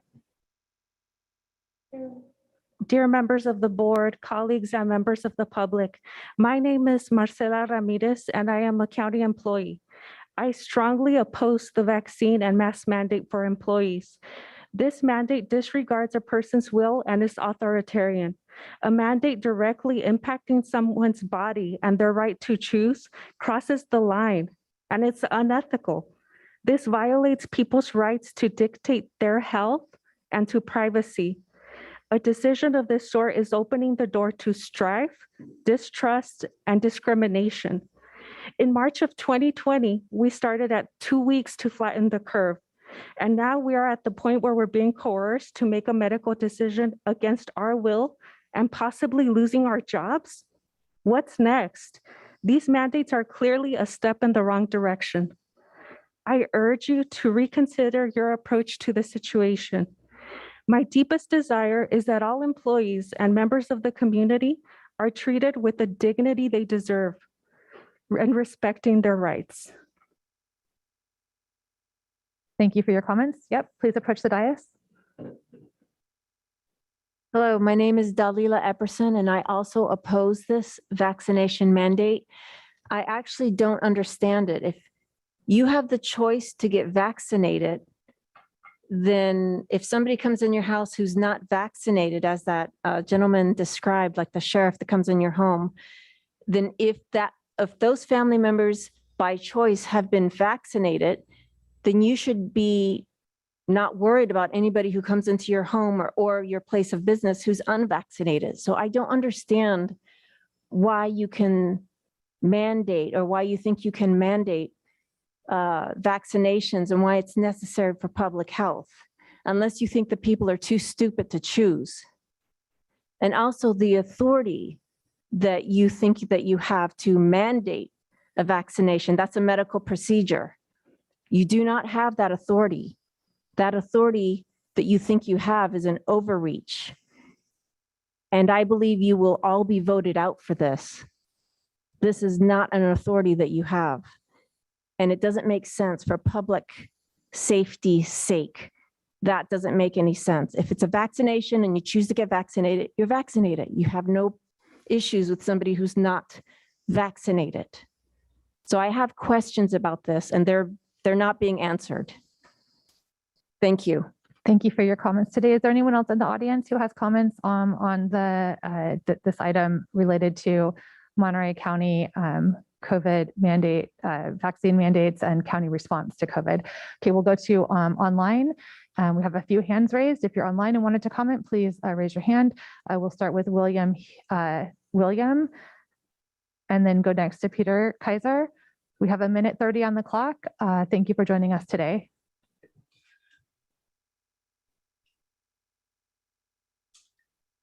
William, we can't hear you if you're talking. Can you hear me now? We can. Very good. Okay, please share your thoughts with us. Good afternoon. I'm Bill Hyja. I'm the Vice President of the Monterey County Deputy Sheriff's Association. We represent the deputy sheriffs, sheriff sergeants, and district attorney investigators who are on patrol in the jail and conducting major investigations here in Monterey County. After our last meeting with Human Resources about the proposed vaccine mandate, we have very serious concerns. We've been working through the entire pandemic with very minimal protective gear and very minimal preventative measures. Now, at the end of the pandemic, you want to fire us for not taking a vaccine that has no significant medical history. During the pandemic, my patrol car was disinfected one time. We were told to wear a paper mask to protect ourselves from an airborne microscopic particle, which is ridiculous. And if I wanted my car clean, I had to do it myself with no special protective equipment. After all that, suddenly now you want me vaccinated. At our last meeting, the county refused to take responsibility for caring for workers injured by the COVID-19 vaccine. We were told to file a workers' compensation claim and take our chances. Those claims are almost always initially denied. You demand that we take the jab or lose our jobs. So why won't you provide us with medical care and disability pay if we are one of the ones injured by the vaccine? The federal government says that COVID-19 has a 99% survival rate without a vaccine. So why are you going to force 4,000 people to take a drug with less than 2 years of clinical history? You only have to watch late night television once to see all the advertisements for FDA-approved drugs and medical treatments that years later were shown to have severe side effects. Make this voluntary, please. Thank you for your comments today, Bill. Next up, we have Peter Kaiser, followed by Michael.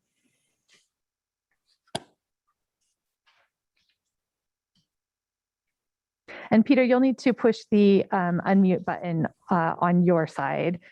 We've given you permission to speak. All right, let's move on to Michael while we get Peter unmuted. Michael, thank you for joining us. You'll have to push the unmute button, and we've got 1:30 on the clock for you. Good afternoon. Are you able to hear me? We can. Thank you for joining us. Good afternoon. I, along with the others that have already spoken, am highly against this mandate. If you are part of the general public and you attempt to walk into a county facility at the moment, there is little to no restrictions. A simple put your mask on, please, and you're able to walk through the doors. Now you are demanding that the county workers are mandatory vaccinated without taking into consideration long-term side effects, potential side effects that may or may not even be known yet. So I would like to know, similar to like what the individual from the sheriff's office was asking, long-term effects, is the county going to cover those? And the state order does not mandate that every single government employee is vaccinated. Where in the Board of Supervisors' rights is it able, or are you able to mandate that every single employee, no matter what you do, some that don't even have contact with the public, have to get this vaccine without knowing anybody's current health status? What if there are reproductive issues with this vaccine? Is the county going to take steps to make that right for families in the future? So I really hope that as supervisors, you're willing to reconsider this and allow this to be voluntary instead of mandatory. Thank you. Thank you for your comments today. Next up, we have Peter Kaiser. We're going to try one more time, Peter, to get you online here. We've given you permission to unmute your microphone, but you'll need to manually unmute on your side in order for us to hear you. It does not look like this is working. All right, I'm not seeing any other hands raised or anyone else in the public for comment. So we will work on Peter, but I will jump in and share just a few thoughts that I have, some comments. I want to just take a chance to apologize to our workers for the fast way in which this item was agendized and decision made by the board. I think that we, in retrospect, we probably could have done a better job of doing some outreach and letting people know what we were thinking about and getting some feedback as we made the decision. So I just want to acknowledge that our original vote was taken at a special meeting on a Friday. We were going on to break, so that was there was an urgency to that action. But I do want to share a commitment that I have, that we do want to work with our workforce to ensure that everyone is healthy and safe and has an opportunity to get your questions answered if you have questions. So we will continue to work in partnership with our unions, where we're reaching out to have those conversations in partnership with departments to see that if there are questions that employees have, that we are working to find ways to get those questions answered. Having said that, though, I do also want to. So I'm happy to support the staff recommendation that's here today. Along the lines, not specific in this recommendation, but along the lines of the county's COVID response, and specifically in regards to a mask mandate, which is something that Supervisor Alejo brought up. My office, and I know my colleagues, have received dozens of letters from constituents who identified as parents to young children or to immunocompromised children, And these are young people who are not yet eligible to be vaccinated. I continue to come to work. So many of our county workers continue to come to work, and our children are potentially exposed to this virus through us, even though we've been vaccinated.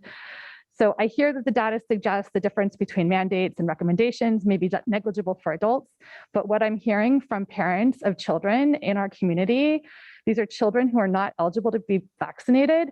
These parents are begging this county and this board to show leadership to help protect our children from this virus. Our children were sent home from school last year. They've been told to stay home out of fear that they would be silent carriers infecting others. They've not been playing in parks. They've been not at birthday parties with their friends. And, they've essentially sacrificed a year of their lives. And I think that we have a responsibility at this point to ensure that we're doing everything that we can to keep them safe.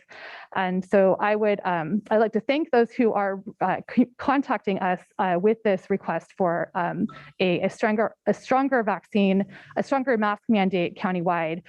We have 90,000 kids in this county who are not vaccinated. And I love that our vaccination rates are as high as they are, but I would support Supervisor Alejo in the request that the county take stronger action to put a mask mandate in place with as broad reach as we can.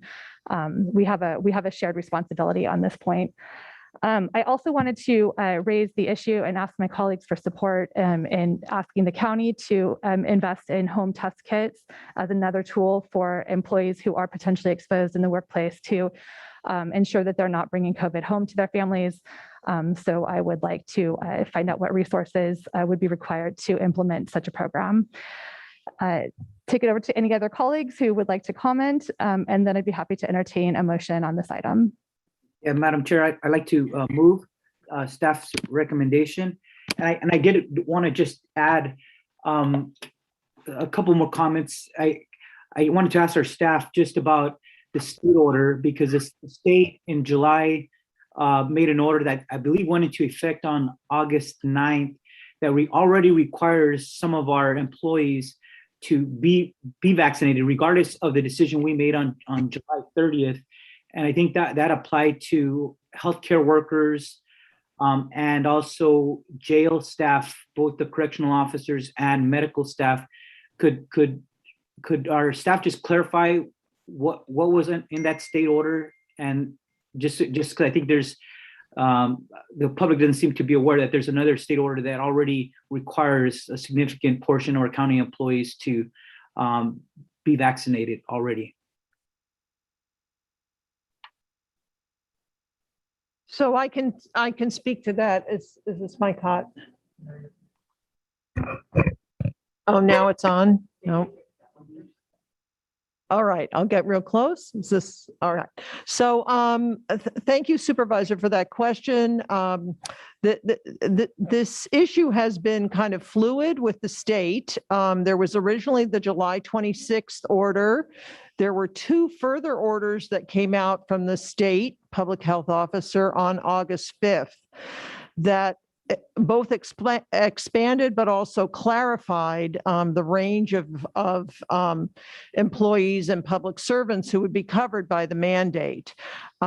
So it became clear that jail facilities that included health care provisions would have their employees have to be vaccinated or with an exemption test weekly.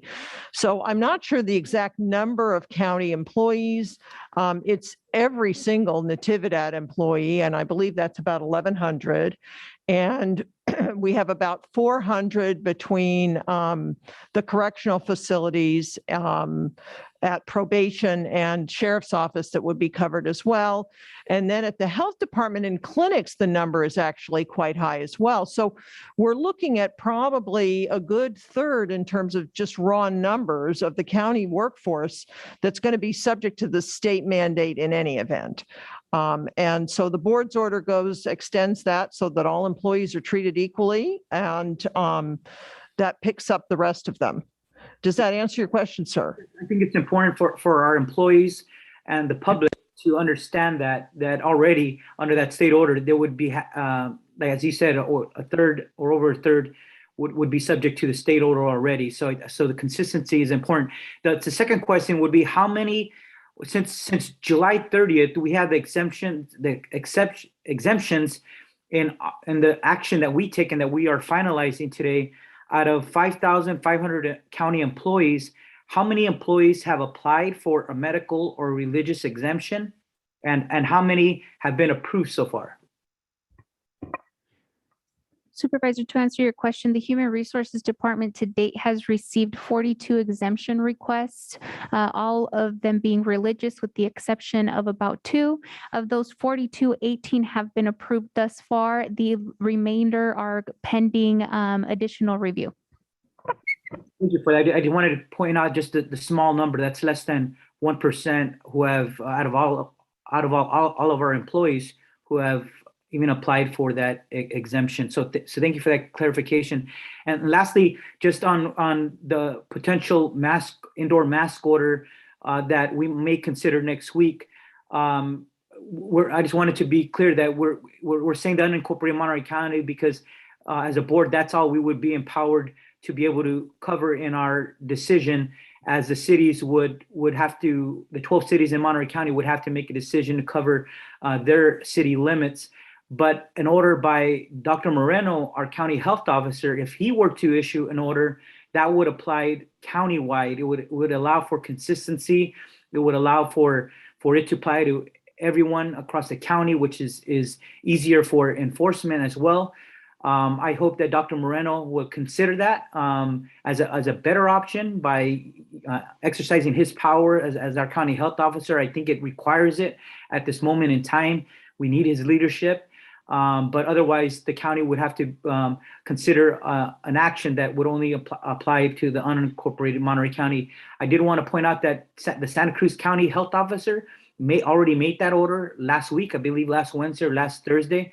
It hasn't got opposition or resistance. People know that things are getting worse at this time, and that if we could take an action that could help keep us or help us make progress and combat this pandemic, I think it's better to do it now instead of waiting till we're in a dire situation, till we're on the brink of shutting down businesses again or closing down schools. We don't have to wait for that. Let's do something that we have already done in the past that would help us keep our economy open, keep our schools open, and by doing something as simple as wearing a mask indoors. Thank you. Thank you for your additional comments, Supervisor Alejo. And I believe I heard you make a motion. Did I catch that correctly? I did. Thank you. And I'll second that. Any further comments from the board? Otherwise, we can take a roll call vote.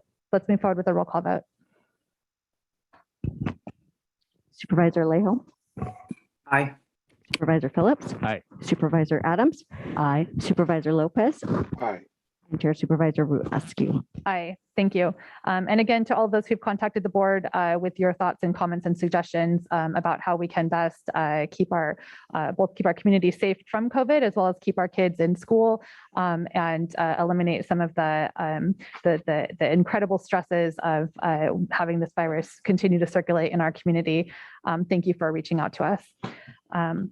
With that, we will move on to our next item, which is item number 16, a public hearing to consider an appeal by the Open Monterey Project from the May 26, 2021 decision of the Monterey County Planning Commission to approve an application to allow construction of a 2,100 square foot, 2-story single-family dwelling with 318 square feet of decks, development within 750 feet of known archaeological resources, modification of parking standards and increase to the allowed floor area from 45% to 58.4%, and relocation of 4 coast live oak trees. We have a presentation from Joe Cedar, our senior planner.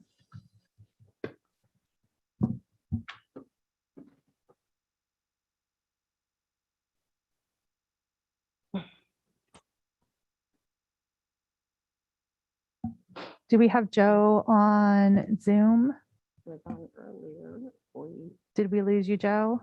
I'm talking to him. Let's see if he's on the other. Oh, no, that's Pete. There's a Peter raising their hand.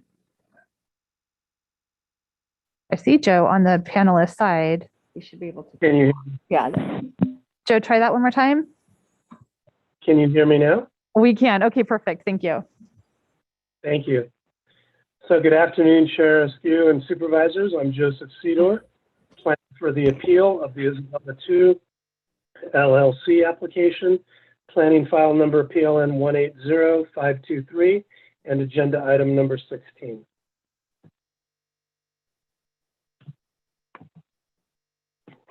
Okay. I'm sorry, my cursor is not moving my presentation forward.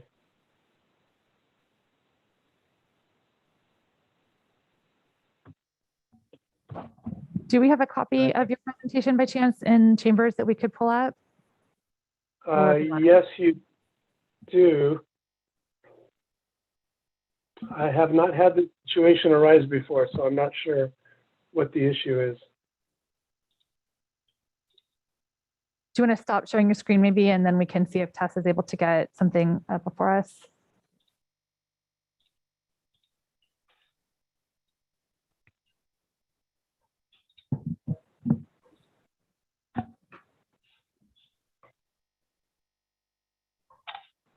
Is that working, Eric? It looks like we've got something up for you, Joe.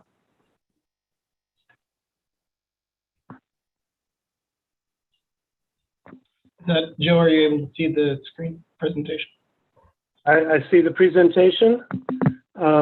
It's not in the slideshow presentation though. It's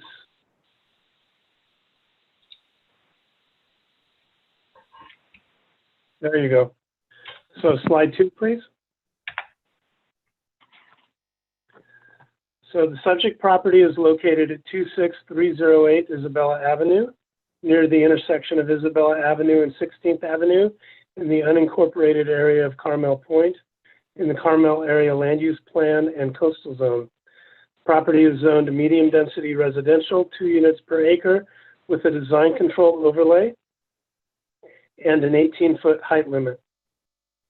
Slide 3, please. As currently proposed, project involves construction of a 2,100 square foot single-family dwelling, development within 750 feet of known archaeological resources, modification of parking standards to permit both required parking spaces to be uncovered and located within the front setback, and increase to the allowed floor area ratio maximum from 45% to 58.4%, and relocation of 4 oak trees. Next. In November of 2018, the applicant applied for a 2,968 square foot single-family home, inclusive of a 1,250 square foot basement level, and the county deemed this application complete in January 2019. Prior to a county decision on the application, California Coastal Commission reviewed a separate but nearby project for a dwelling with a basement. As part of their decision, the Coastal Commission found that the amount of grading associated with basement levels in the Carmel Point area was not consistent with applicable land use plan policies regarding impacts to cultural resources. Consequently, the applicant revised the project from the original proposal to eliminate the basement. In exchange for removing the 1,250 square foot basement, the applicant requested modification of parking standards and 3 variances to site development standards. On April 28, 2021, Planning Commission considered the project and continued the hearing with direction to reduce the overall site coverage and square footage of the proposed development. The applicant submitted revised plans incorporating the Planning Commission's direction, and the Planning Commission approved this revised proposal on May 26th. On June 17th, the appellant appealed the Planning Commission's decision to approve the project, and on June 23rd, both the appellant and the applicant agreed to postpone consideration of the appeal hearing beyond the 60-day timeframe required by Monterey County Code. Next. The appellant's contentions relate to the interior and exterior design of the proposed residence, the neighborhood character, the amount of grading, tribal representative receipt of draft mitigation measure language, privacy of neighbors, county's history regarding variances, the adequacy of the initial study and mitigated negative declaration, and comparable lots within the Carmel Point vicinity. Next. Staff reviewed the contentions and provided responses in the staff report for today's hearing. Staff determined that as designed and mitigated, the project is consistent with the neighborhood character and with applicable policies and regulations, and would minimize and avoid potential impacts to cultural resources at the site. Per the geotechnical engineer, the amount of excavation is the minimum necessary to adequately prepare the site for the proposed development. Next. Since 2018, the applicant has reduced the overall scope of the project and reduced the number of variances proposed from 3 to 1, with the remaining variance for an increase to allowed floor area from 45% to 58.4%. The variance is sought by the applicant to build a home at a size they believe is reasonable within the neighborhood while balancing archaeological and cultural resource preservation concerns. The application originally included a basement level, including a garage, but the applicant removed these features given recent policy determinations regarding archaeological resources on Carmel Point and direction from the Planning Commission. And pursuant to the zoning, the granting of a variance requires 3 findings related to authorized use, special privilege, and special circumstances. Next. As a residential use in a residential zoning district, the proposed project is an authorized use, and staff researched county records to determine if other variances for floor area were granted in the vicinity and under identical zoning classification. The results of this record search demonstrate that other property owners have been afforded the same privilege sought by this applicant. As identified in the staff report, the county has granted numerous variances in the Carmel Point neighborhood for increases to floor area, including one variance that allowed floor area of 65% and including 88 square foot second story addition. Excuse me. Special circumstances may also exist to support approval of the requested variance. At 3,595 square feet, project parcel is the smallest property on Isabella Avenue, and the other lots along the same side of Isabella Avenue average 11,200 square feet, and the existing floor area on these lots currently averages 2,800 square feet, or approximately 700 square feet more than the proposed project. Next. The proposed project would provide 2 uncovered parking spaces within the front setback. The modification of parking standards is required to allow the parking spaces within the front setback to count toward the 2 spaces of required off-street parking. Many properties in the Carmel Point vicinity have minimal on-site parking, and continuation of this pattern would not change the existing conditions within the neighborhood. Next. Slide 10 shows the proposed elevations as approved by the Planning Commission. As revised, the residents would conform to the required setbacks, site coverage, and height limit. And as proposed, the exterior colors and materials would be consistent with the residential and natural setting. Next. Therefore, staff recommends the Board of Supervisors deny the appeal, adopt the mitigated negative declaration pursuant to Section 15074 of the CEQA guidelines, approve the combined development permit based on the findings and evidence, and adopt a condition compliance and mitigation monitoring and reporting plan. And this concludes staff's presentation, and staff is available for questions. Thank you. Great. Thank you, Joe, for the comprehensive presentation. And thank you, Eric, for getting the slides up for us.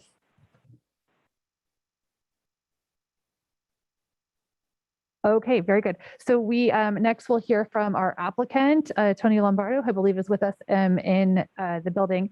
Tony, I believe you will be sharing some slides. And so we won't be able to, we'll have your slides up on the screen. We won't be able to have the timer up for you, but if you wouldn't mind setting, my phone. Perfect, very good. Okay, and I'll let you manage your time.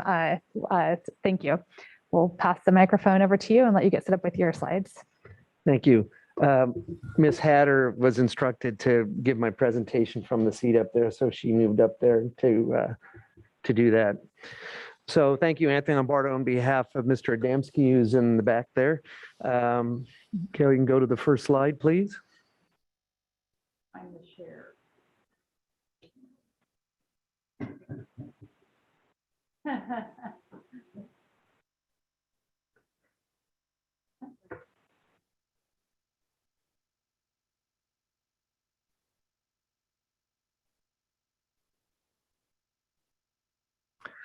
As staff mentioned, this was approved by the Monterey County Planning Commission in May.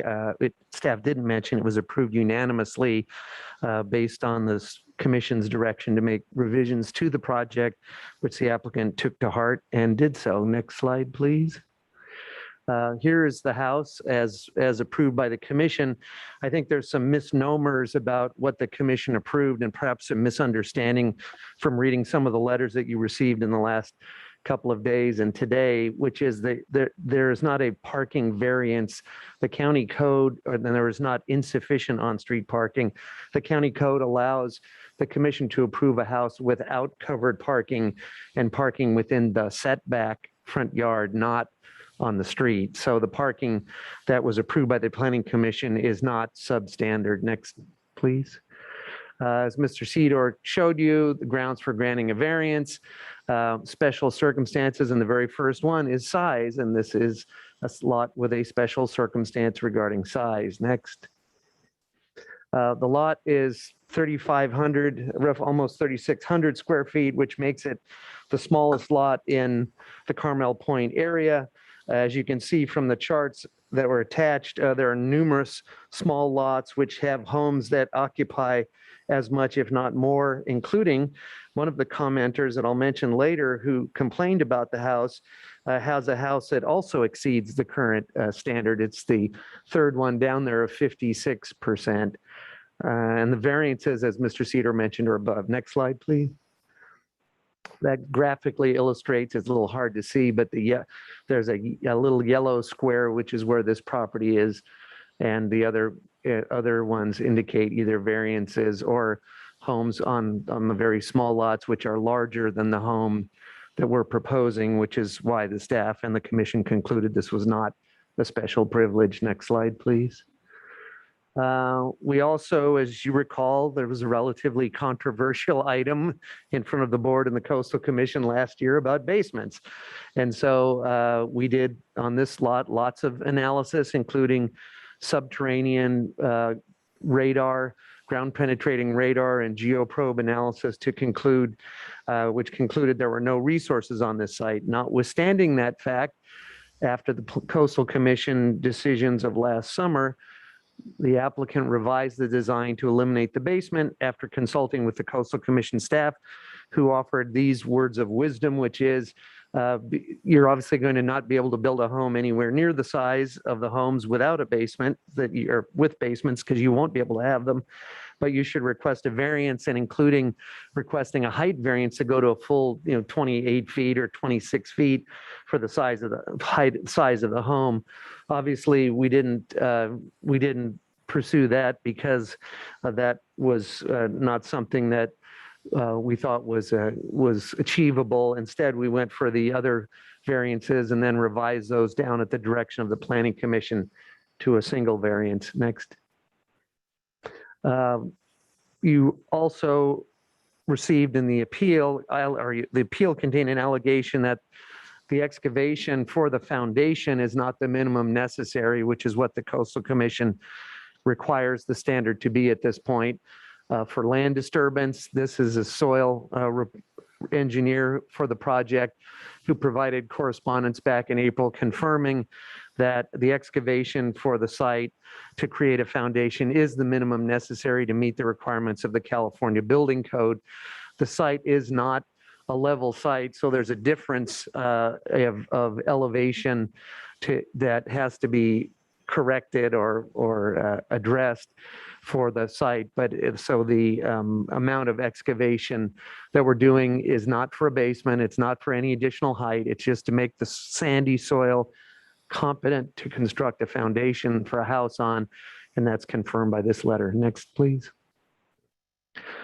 There was a concern raised in the appeal about the privacy of the neighbors or the neighbor that complained at the Planning Commission, which was the neighbor who lives next door who sold Mr. Adamski the lot. But there's a deck on the front of the house, and that deck is screened by large, or will be screened by large is screened by large vegetation and will be screened by large trees that are circled in yellow. Next slide, please. This is a rough approximation of the area we're talking about. As you can see, that there's really no visibility to the home next door. Next slide, please. There was a complaint about the size of the chimney. Commission also reviewed that in great detail and looked at examples, some of which are illustrated here, of different chimney massing with different architectural styles. The one in the bottom left, of course, is a similar modern style house. Again, the commission found unanimously that design of the house was appropriate. Next slide, please. And that's it. So pretty straightforward. The commission did the heavy lifting here, went through the design and worked out a compromise that it felt was appropriate for the site. The home has now just one variance, which is to increase the floor area ratio by a very small amount. So the house in its resultant size will be approximately 2,100 square feet. So I'd like to reserve a few moments. I've used 6 minutes. Reserve a few moments for rebuttal at the end of the public comment. Thank you. Great, thank you, Tony. We will now go to our appellant attorney, Molly Erickson, who I believe is joining us on Zoom. Molly, do we have you here with us? Yes, Madam Chair, can you hear me? We can, thank you. And do you want to share your screen? We'll make sure that we've got that up and running. Thank you. I will be brief and I don't need to share my screen. I did in fact submit a letter to the board yesterday. I hope you have had a chance to read it and to review the exhibits. And rather than staring at that time frame, perhaps you all would like to focus your attention on the letter that I submitted. Would it be possible to see you instead of this staring at the numbers going down? I won't take nearly that time. Yeah, for sure. There's actually a way on your on your Zoom, if you just look at the grid view, you can see all of the participants. Okay, thank you. I had it on the screen that it was completely replaced. So thank you, Madam Chair. Molly Erickson on behalf of the appellants. Madam Chair and Supervisors, I submitted a letter to you yesterday with 3 exhibits. I hope you have had a chance to read them and review the exhibits. I urge you to do so while I'm talking, if you have not yet had a chance to do so, or to pull it up on your screen. This before you is a request by a sophisticated real estate developer for special treatment for a property he purchased knowing exactly what it was, that it was a small lot. And he gambled that the county would give him extraordinarily special treatment, never before given to anyone at Carmel Point, and quite possibly never before in the county at all, much less the coastal zone. Now, the claim that you heard moments ago that other property owners have received the same privilege sought by this applicant simply is not true. This applicant seeks to develop a vacant lot with new construction. The lot has never been developed. Nobody has ever been granted a variance for floor area ratio, certainly not of this size, for a new development. The reference to other floor area variances are for very different circumstances, and I will explain. As you are aware, Carmel Point and that whole area of Carmel has a lot of older houses that were existing before the county code was adopted. And some of those houses exceed the floor area ratio that was adopted again after they were built. When some of those houses have come in for a remodel to in fact reduce the size of their floor footage, square footage, because they're seeking a county permit, they still need a permit for the amount that exceeds it. So these are for existing older homes that were still reducing the size and needed a floor area ratio variance as part of their remodel to an existing large home. There is special circumstances, certainly for all those houses. If the county has an existing home, they're not going to make the property owner cut it down in half. That would be a taking. But nobody has ever sought this kind of a permit for new development, which is what you have here. There has been no support shown by anyone for this application for special treatment for this property. Now, it's important to note that nobody has opposed building a house on the property. They simply oppose the special treatment that this applicant has requested. The simple issue is this: do you give this one spec house this very special treatment of 30% more, basically 130% of what the county has ever awarded to new development and what the county is, as a standard, awards to new development in this area? They've never before given it to anybody, not in the coastal zone. There's no evidence for new development, and certainly not in a unique area like this one. It would set a very dangerous precedent. And the initial study that the county prepared did not consider the cumulative impacts of the very foreseeable requests that would come in from owners who would all want this same extraordinary treatment. There appear to be more than 100 properties at Carmel Point, more than 100 that are non-conforming. And foreseeably, they would want the same treatment that this property is requesting if you grant it. Now, the floor area ratio is just that. It's a ratio. It's fair and equitable. You buy a bigger property, you get a larger house. You buy a smaller property, you get a smaller house. Buy more, get more. Buy less, get less. This applicant wants to buy less and get more. He's already bought less, and now he wants you, the county, to give him more in exchange for nothing. I hope that is not what county government is for. My clients hope that is not what county government is for, to give special treatment outside the very fair ratio that every other property owner must abide by, standing in his shoes. Now, if the county wants to consider issues at Carmel Point based on the recent Coastal Commission direction, that should be done through thoughtful revisions to codes and plans, not on a one-off basis as requested here, as a reward to a gamble by a speculative developer. Now, this applicant wants special treatment on several levels. He wants to be able to build as well what looks very much like a roof deck on the flat roof of the house to shoehorn even more into this small lot. It's pretty clear that the formal built-in staircase from the second floor to the third floor roof would make it very appealing use as a roof deck. That also would be extraordinary. County staff could not recall another ever interior staircase to a roof, flat roof like this before, where in fact the roof is not technically approved for a deck. It would be extraordinary and would create yet another code enforcement challenge for your hardworking county code enforcement staff. And that is the sole issue regarding the chimney. It is 10 feet above that flat roof. Now, none of the photographs that you saw of chimneys in Mr. Lombardo's presentation soared above a flat roof.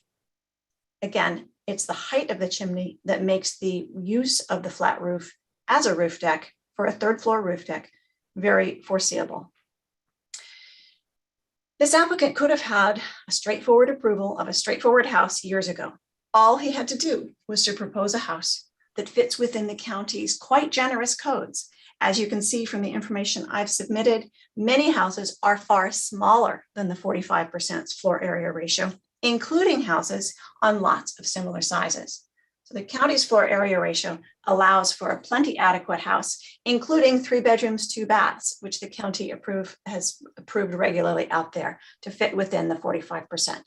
The fact that this applicant submitted massive house for the lot in 2018 is not a reason to award this special treatment today. My clients, and so far everybody from the public, have urged you to grant the appeal and to approve a house that complies with the county's floor area ratio, with the same county rules that everyone else follows and does follow. I appreciate your time. I'm happy to answer any questions Thank you all very much. Thank you, Molly, for the presentation. We will bring it to the board. We will bring, oh, rebuttal. Okay, we'll take it back to Tony Lombardo for rebuttal with some of your remaining time. Unless you wanted to wait, hear the board comments, and then No, well, usually, is there no other public comment? there are a few hands raised. Yeah, I'll wait till after the public comment if that. Okay. Thank you. Sure. So hold on just a moment. All right, so bring it to the board for any questions. I don't see any hands raised, so we'll take it to. I do have just one question. I'm sorry, Supervisor Adams. Thanks. I just have one question, and that was regarding the roof deck. Was there any sort of a separate permit or anything that would be needed to convert the flat roof to become used as a deck? I see nodding of heads. I don't know if there's someone who could formally answer that question. Sorry, Supervisor. Yes, you couldn't use the flat roof as a rooftop deck. Of course, there's no railing. You'd fall off of it. So you'd have to at least apply for a building permit and design approval for whatever the addition to that would be. And of course, a flat gravel roof is not meant to be walked on very quickly. You'd end up with a lot of leaking in the roof. So the applicant has not requested a rooftop deck. It is not built as a rooftop deck and could not be used as a rooftop deck without additional approvals and structural changes, because you can't have something where you could walk and fall off the edge of the roof, obviously. So I hope that answers the question. Yes, it does. Thanks. Eric, I see you, Eric Lundquist, did you want to chime in on that with I response? was just going to indicate the same, that it would warrant a design approval, and then there would be a subsequent construction permit required for that alteration to make it a roof deck. All right, thank you. Any other questions from my colleagues on the board? Seeing no hands raised, we'll take it out to public comment. We have a few hands raised for public comment. Carolyn Strauss. We have 1:30 on the clock. We'll give you permission to unmute your microphone and share your public comment with us.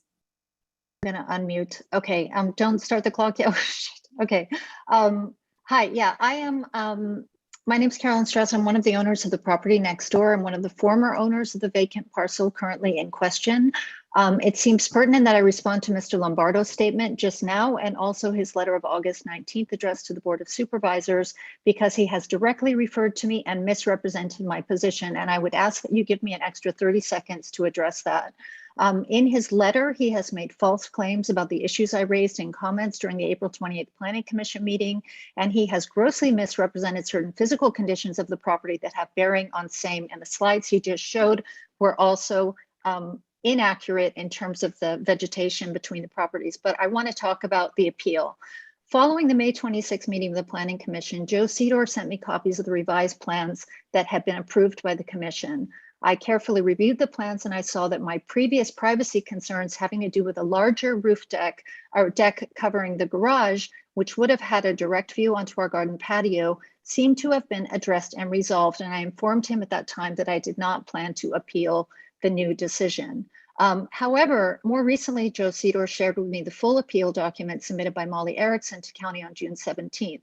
And the appeal, in fact, does raise new additional concerns for me and my family, specifically with regard to potential disturbance of archaeological resources. And I'm very glad that it's been so clearly stated and illustrated in Ms. Erickson's appeal. My family takes very seriously the violations of tribal lands perpetrated by Sorry to settler interrupt, colonists. Ms. Strauss, but we are out of time for public I asked comment. for 30 seconds We'll because need to Mr. move on Lombardo to- referred directly. Thank you. I'm sorry to interrupt. We'll move on to Studio Carver for public comment.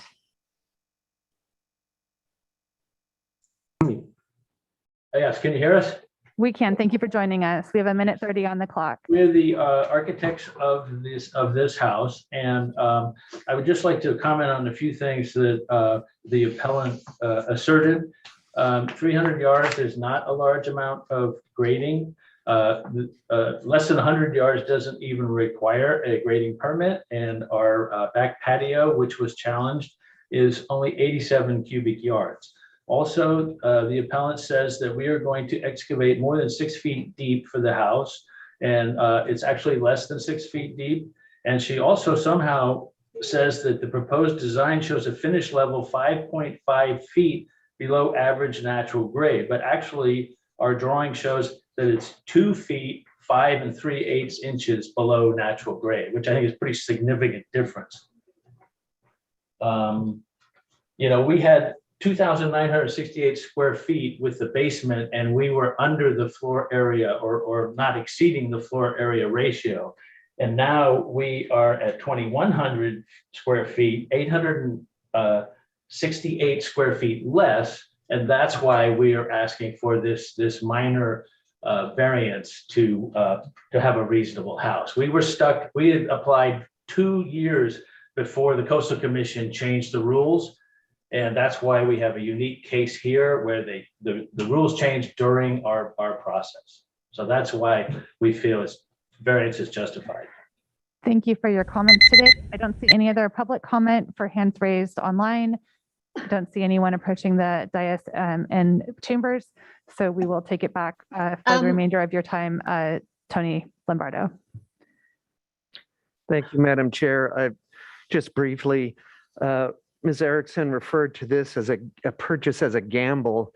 When Mr. Adamski bought this lot, everyone who had applied for a basement that I recall had achieved one. So he was not asking for any variances of any type. What he hadn't gambled on was the fact that the Coastal Commission would change the standards. That being the case, he has requested this, and the Planning Commission approved this one small variance.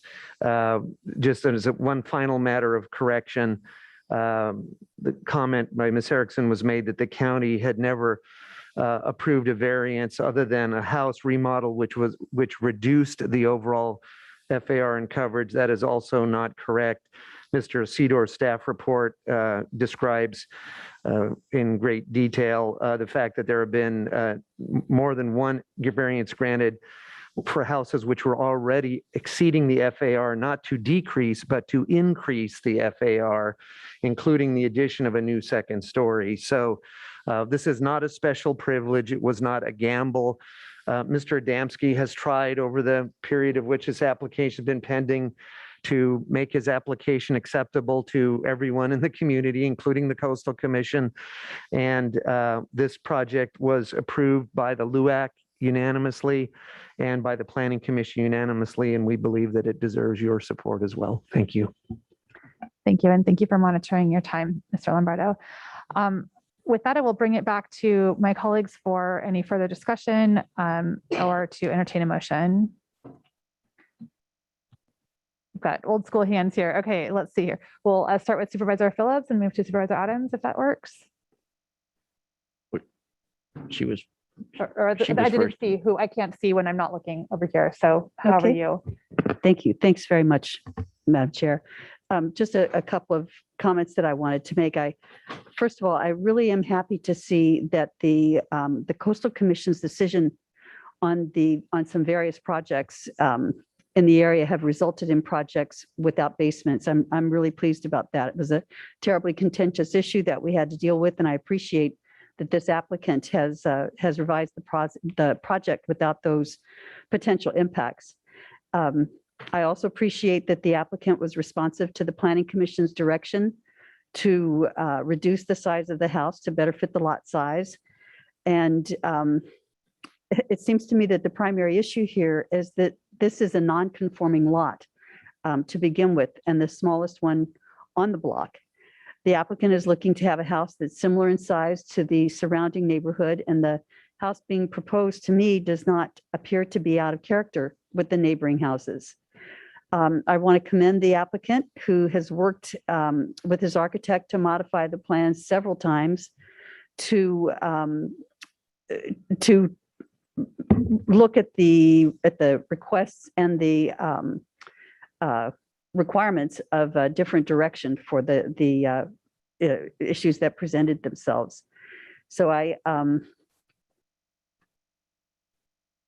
think that the 8-0 approval from the Planning Commission with the modified plans indicates that they were certainly comfortable with the project and that it meets the test of a variance and that they could make the necessary findings that they did. And so with that, I would support upholding the Planning Commission's decision and the staff recommendation to deny the appeal, and would choose to make that as a motion when the time is appropriate. And I will second that at the time. The appellate or the appellate attorneys, I don't know, she asked us to read her letter, and I have read it with, and I can find no merit in anything that she's raised. This is a situation where they're cut in the middle with where the basement was eliminated by the Coastal Commission. Coastal Commission kind of invited them to seek a variance. They've done that, as mentioned by my colleague. They worked to eliminating the concerns that the Planning Commission had, and we had an 8 vote by the Planning Commission. So I'll be glad to second that motion when the time is made. Thank you. All right, well, I think I'm going to take that as a motion in a second. Motion from Adams, a second from Phillips. Is there any further conversation from my colleagues? And if we could use the raise hand feature, it would be so helpful. I know we're working on it. We're figuring this out together. So I don't want to make sure I don't miss anybody. All right, then we'll take a roll call vote. Supervisor Alejo.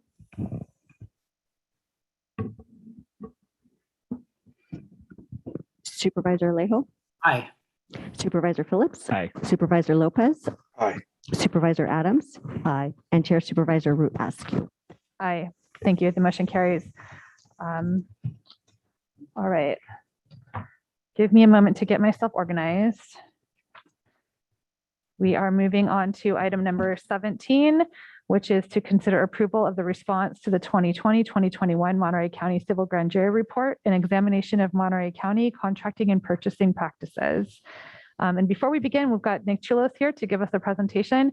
I just want to, again, I'm doing the best I can to manage our meetings, and it would be so helpful if we could have cameras on so that I can pick up on the body language of my colleagues. That would be really appreciated.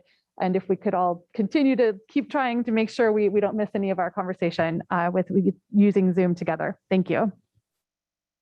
Thank you. Good afternoon, Madam Chair and board members. I'm going to be very brief and turn this over to Dwayne Woods and Deborah Wilson from Contracts Purchasing. The grand jury, the 2020-21 Civil Grand Jury has put out a report which we have received, an examination of Monterey County contracting and purchasing practices.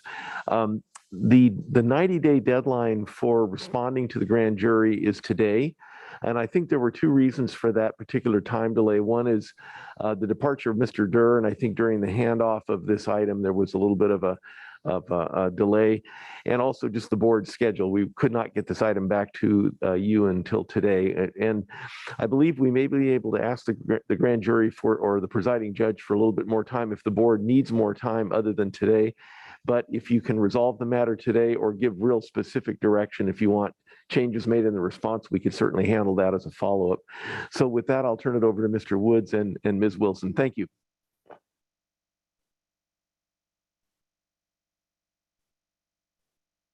Yeah, and I'll defer to Ms. Wilson to take lead on this item. Okay, this is Deborah. Can you see my screen? We can, thank you. Okay, hi. Good afternoon, Madam Chair and all of the board members. What I did, we already have the extensive report, exhaustive report that I worked on, but I wanted to just give you a high level so that you don't have to go through all of that because of time constraint. So we wanted to provide from the Monterey County Administrative Office our response to the Civil Grand Jury Report with the theme of an examination of Monterey County contracts and purchasing practices. So there were 18 findings that the grand jury report had that we did respond to. And you can see them outlined here. It's contract visibility and transparency. Of course, this is a high level of the review. Contract tracking systems, countywide access to department contracts, real-time contract details, standard operating procedures and compliance, procurement ethics, competitive pricing and negotiation, decentralized procurement, decentralized negotiation, central control for procurement of goods, services not required, contracts and purchasing academy viability, contracts and purchasing academy requirements, contracts and purchasing academy curriculum, contracts and purchasing academy accessibility, the Monterey County contracts and purchasing manual update, the contracts, Monterey County contracts and purchasing manual content and format, the contracts and purchasing manual and academy cross-reference, and the contracts and purchasing manual primary source of Monterey County procurement. Those were the 18 findings. Along with that were 12 recommendations by the civil grand jury, To develop uniformity, establish and fully implement a county-wide online contract tracking system, county-wide training, fund Contracts and Purchasing Academy course materials and updates, online accessibility to Contracts and Purchasing Academy, ongoing training and certification for contracts and purchasing procedures, update current contracts and purchasing curriculum to include procurement ethics, requirement to comply with contracts and purchasing standard operating procedures that was already previously approved by the board, update the Monterey County Contracts and Purchasing Manual, update the procurement ethics section of the purchasing manual, emphasize the ethical standards for purchasing in a section within the manual, and make the Monterey County Contracts and Purchasing Manual accessible in an online format. I just wanted to kind of, as an overview, look at some of the current structure within contracts purchasing that addresses some of these findings. And that is that we do have an ECMS online platform to manage contracts that was developed by ITD.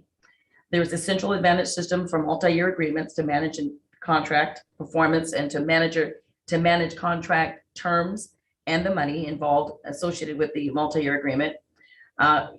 We currently have countywide service agreements by formal solicitation processes, the contracts and purchasing standard operating procedures, a countywide department contracts and purchasing coordinators that we have established throughout the county, contracts and purchasing subject matter experts that we refer to as the focus group throughout the county, an advanced centralized workflow process for reviewing and approving goods and also for approving service contracts, the Contracts and Purchasing Academy that we currently have, the contracts and purchasing deputized purchasing agents that we have within my office assigned to departments for support and real-time training.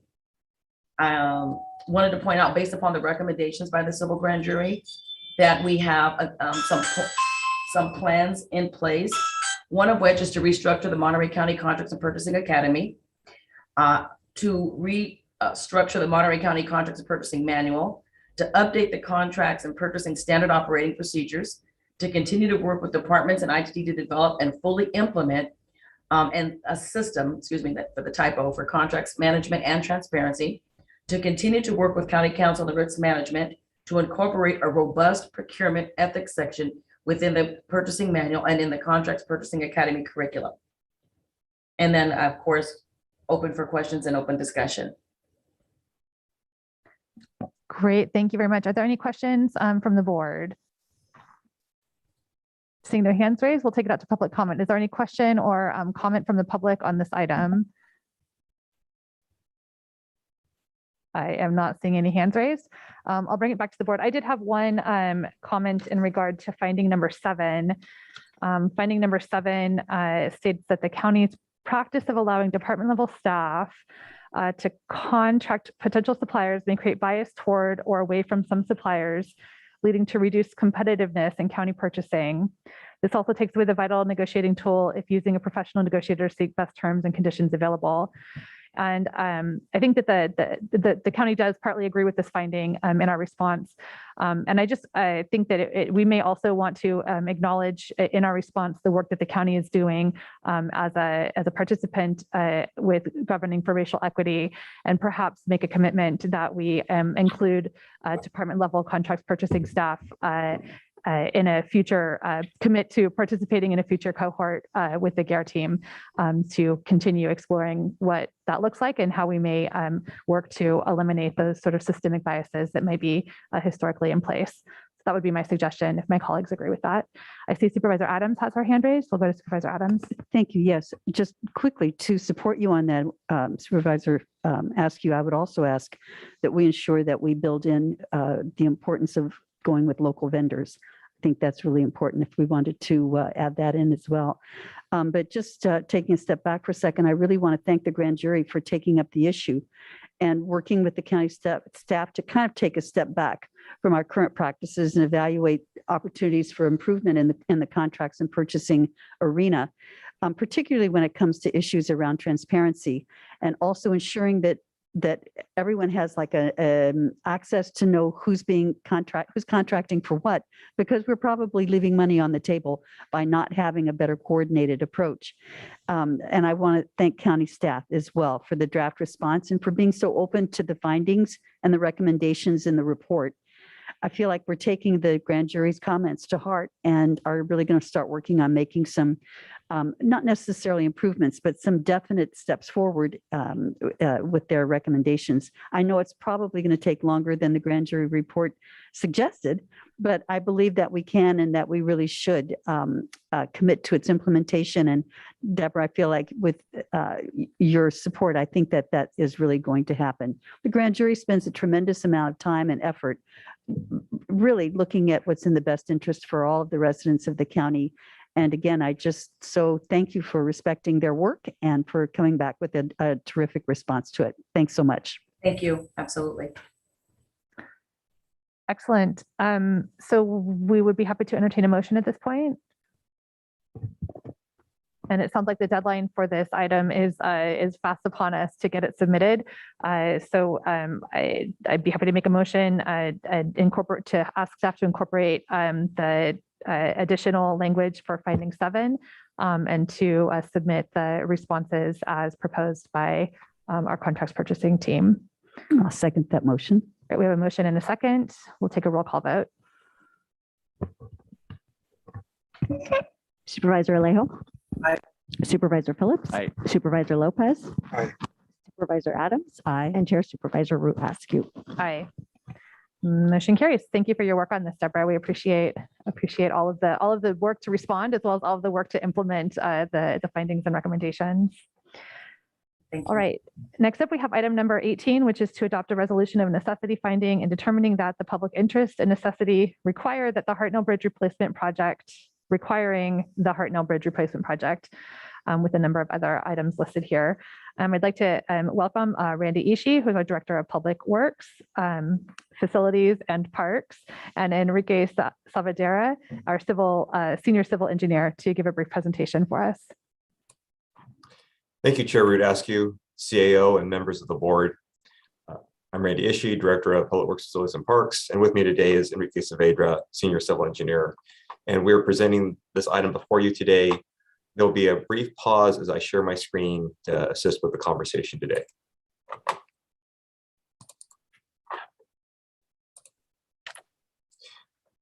The item before you is to potentially adopt a resolution of necessity for the Hartnell Road Bridge replacement project.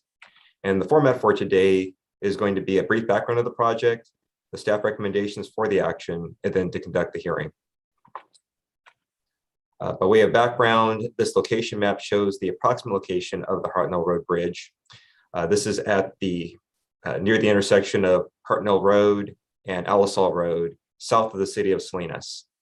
This bridge project has been on our Federal Highway Administration Bridge Grant Program list for several years now, and is currently in the next phase of its process.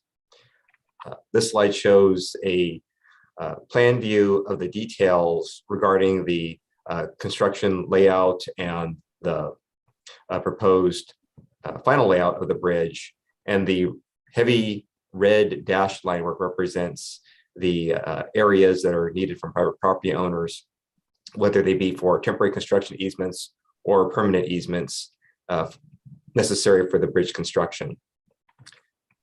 The property in question today for the resolution of necessity is the Basaldua property, and that's the one shown in that cyan/cerulean blue color that you see on the screen.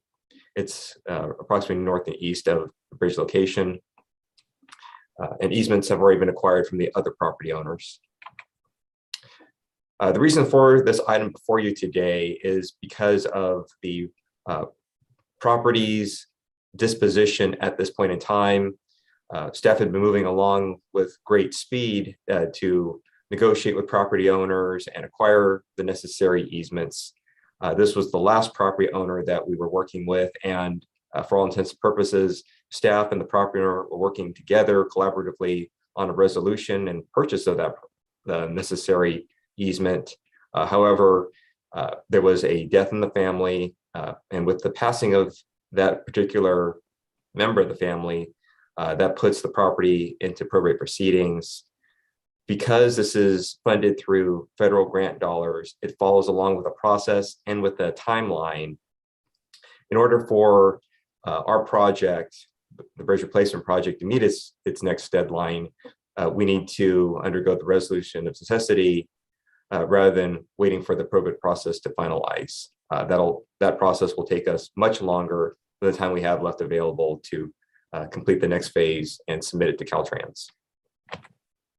And so the recommended action today is to adopt the resolution of necessity and the findings determining that it's in the public interest and necessity to acquire this for that Hartnell Road Bridge Replacement Project, that this project is planned and located in the manner that would be most compatible with the greatest public good and least injury to private properties, and the property sought to be acquired is necessary for the project.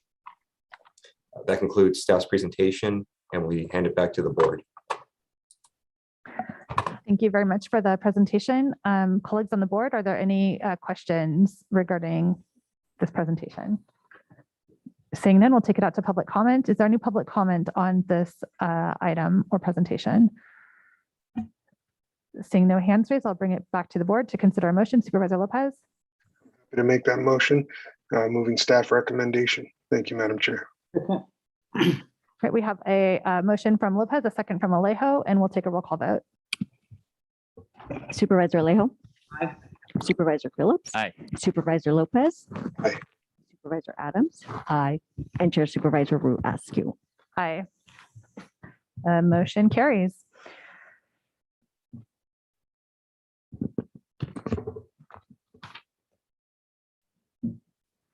Next up, we are moving on to other board matters, and we have moved our agenda around a little bit, as you can see. We have 19 is board comments, 20 is our CAO comments and referrals, and 21 is to conduct the annual review of outstanding Board of Supervisors referrals. And I think at the suggestion of CAO McKee, we're going to amend this just slightly a little bit more. We're going to do 20, 21, and then back to 19. So item number 20 is our CAO officer comments and referrals. Charles McKee. Yeah, thank you, Madam Chair. I thought it was more appropriate to have the board members have the last word of the day. So that's why I suggested moving it around. So just to start off on my comments, I wanted to thank all the county employees who have stepped up and recognized all the challenges that are associated with COVID-19. Obviously, these have been some trying times the last 18 months, and we've really had some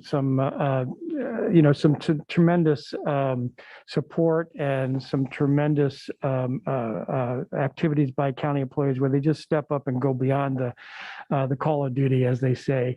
And I know that the recent mandates by the board around vaccines and talking of the masks and testing, I know that many people have differences of opinion, and sometimes it can be challenging as we're interacting with our fellow citizens or our fellow employees. And I would just ask everybody to show some respect for each other as we try to battle this and use our best judgment as far as the best way to do it. The Board of Supervisors is obviously thinking of how we can best get a handle on the pandemic, and they're using their best judgment. You may disagree, and we can do that without being disagreeable, obviously, but just recognize that we're all trying to do our best to get a handle on the pandemic. And sometimes that might require our security guards, for example, to ask you for showing that you've been vaccinated or showing that you've done your self-screening. And just would appreciate if everybody recognizes, whether it's with security or just your fellow employees, let's just show each other respect as we continue to try to address the issues surrounding COVID-19. It's trying for us all. And thank those who have gone above and beyond to really step up to help our community in these times. It's really important, and we recognize that we appreciate it as county leadership. As far as a new referral, we do have a new referral from Supervisor Alejo, which is to assess and map the existing electric vehicle charging stations and infrastructure in Monterey County and expand the investment in unserved and underserved areas and disadvantaged communities in Monterey County. And the referral also requests that Monterey County partner with the Monterey County Air Resources District, the Central Coast Community Energy, and other potential partners to pursue grant funding and expand electrical vehicle charging infrastructure in these areas of unserved and underserved parts of our community, and especially our disadvantaged communities in Monterey County. As we try to move forward with the opportunities to reduce the carbon impact in our community, making it more accessible for those less fortunate in our community will only help us all. In addition, we'll certainly provide additional charging stations throughout the county that will benefit the whole community. So we'd be happy to ask our sustainability manager to look for providing a report back and look for all opportunities to implement this referral. So that's all I have for the board comments and referrals before I move on to the next item. And so I just see if there are any comments to my comments and referral. Supervisor Alejo. Yes, just on the referral, I wanted just to add that for sustainability manager, that in addition to potential grants already listed in the referral, that the California Air Resources Board, or CARB, and the legislature, I believe, added some additional monies for more electric vehicle infrastructure and charging stations. And I think what we're lacking in Monterey County is getting those rapid DC rapid charging stations. Those are the ones that charge a vehicle within 20 minutes or so versus ones that take hours. I think that there is some gaps there, but when I looked at a map of Salinas, just in looking at my district, it was very evident that there was almost no electric charging stations of either kind. The slower ones are the rapid ones in East Salinas. The only one that was there was the one on the Alisal, not the Alisal, but the Hartnell Community College campus in the Alisal. There was one, and we know that's only open during certain hours of the day. But other than that, there was almost no other investment. So obviously, it's very much needed. But there is money out there for us to draw down, and I look forward to being able to do that. The last thing I would just say is that President Biden signed an executive order with the support of some of the largest auto manufacturers in the country, with the goal to have 50% of the vehicles sold in the United States be electric vehicles by 2030. That's in 9 years. So that's a very ambitious goal, but it merits more attention, that we need to have that infrastructure. If that's going to be the goal in the next decade, that we should ramp up and prepare for that kind of a drastic change in the auto industry. Thank you. Thank you. Is there any public comment on this CAO comments and referrals? I don't see any hands raised, so we'll bring it back to our CAO to move on to item number 21. Thank you, Madam Chair. And this item number 21 is a follow-on to a referral by Supervisor Phillips to kind of modernize our referral process. And we did that back in April 27th, 2021, to have make it more responsive to the board and have more options for the board to make their wishes known as far as individual referrals, as whether they should go forward, whether they should be modified, or whether they should not go forward. And as part of that review or that presentation on April 27th, 2021, the board also directed that we come back annually with an evaluation of all the referrals that are outstanding, and just so the board has an opportunity to look at all of them at one time, and to potentially make any modifications to any of the referrals, or even to request that a referral be withdrawn at that time. That doesn't mean that we can't work with individual supervisors who make a referral outside of this process to potentially modify or withdraw one of the referrals, which certainly can be done. So at this point, I would ask the board to either indicate whether all the referrals should stand as they are, or provide any direction to modify or withdraw any of the specific referrals. And attached to the CAO comments and referrals, I think item 20 is the matrix of all the existing referrals that we have right now. And if you haven't had a chance to look at that, you might look at that and provide some direction at this time. So I turn it back to you, Madam Chair. Thank you. Supervisor Adams. Thank you very much. And thank you, Supervisor. Or wait, sorry. Yeah, sure. Wait, I think that it would be my district. Hang on here. Thank you for conducting the review and updating the information to include some of the challenges that the departments have when they're looking at these referrals that we put through.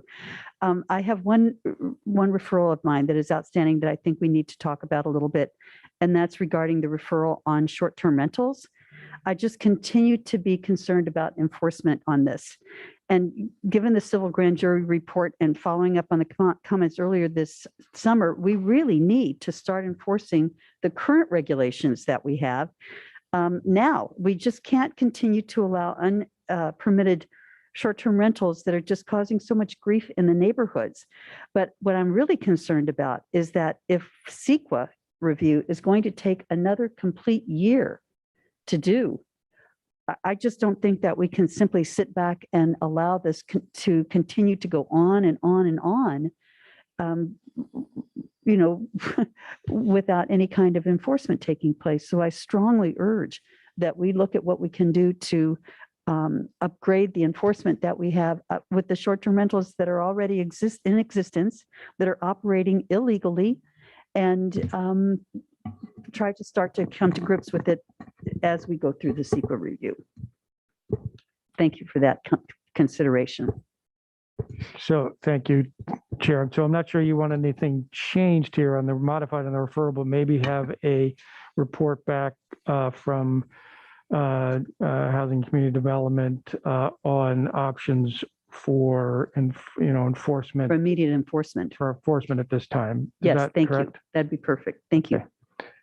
I assume Eric is on here somewhere and may have heard those comments. Yep. Understand. Thank He's you. in there.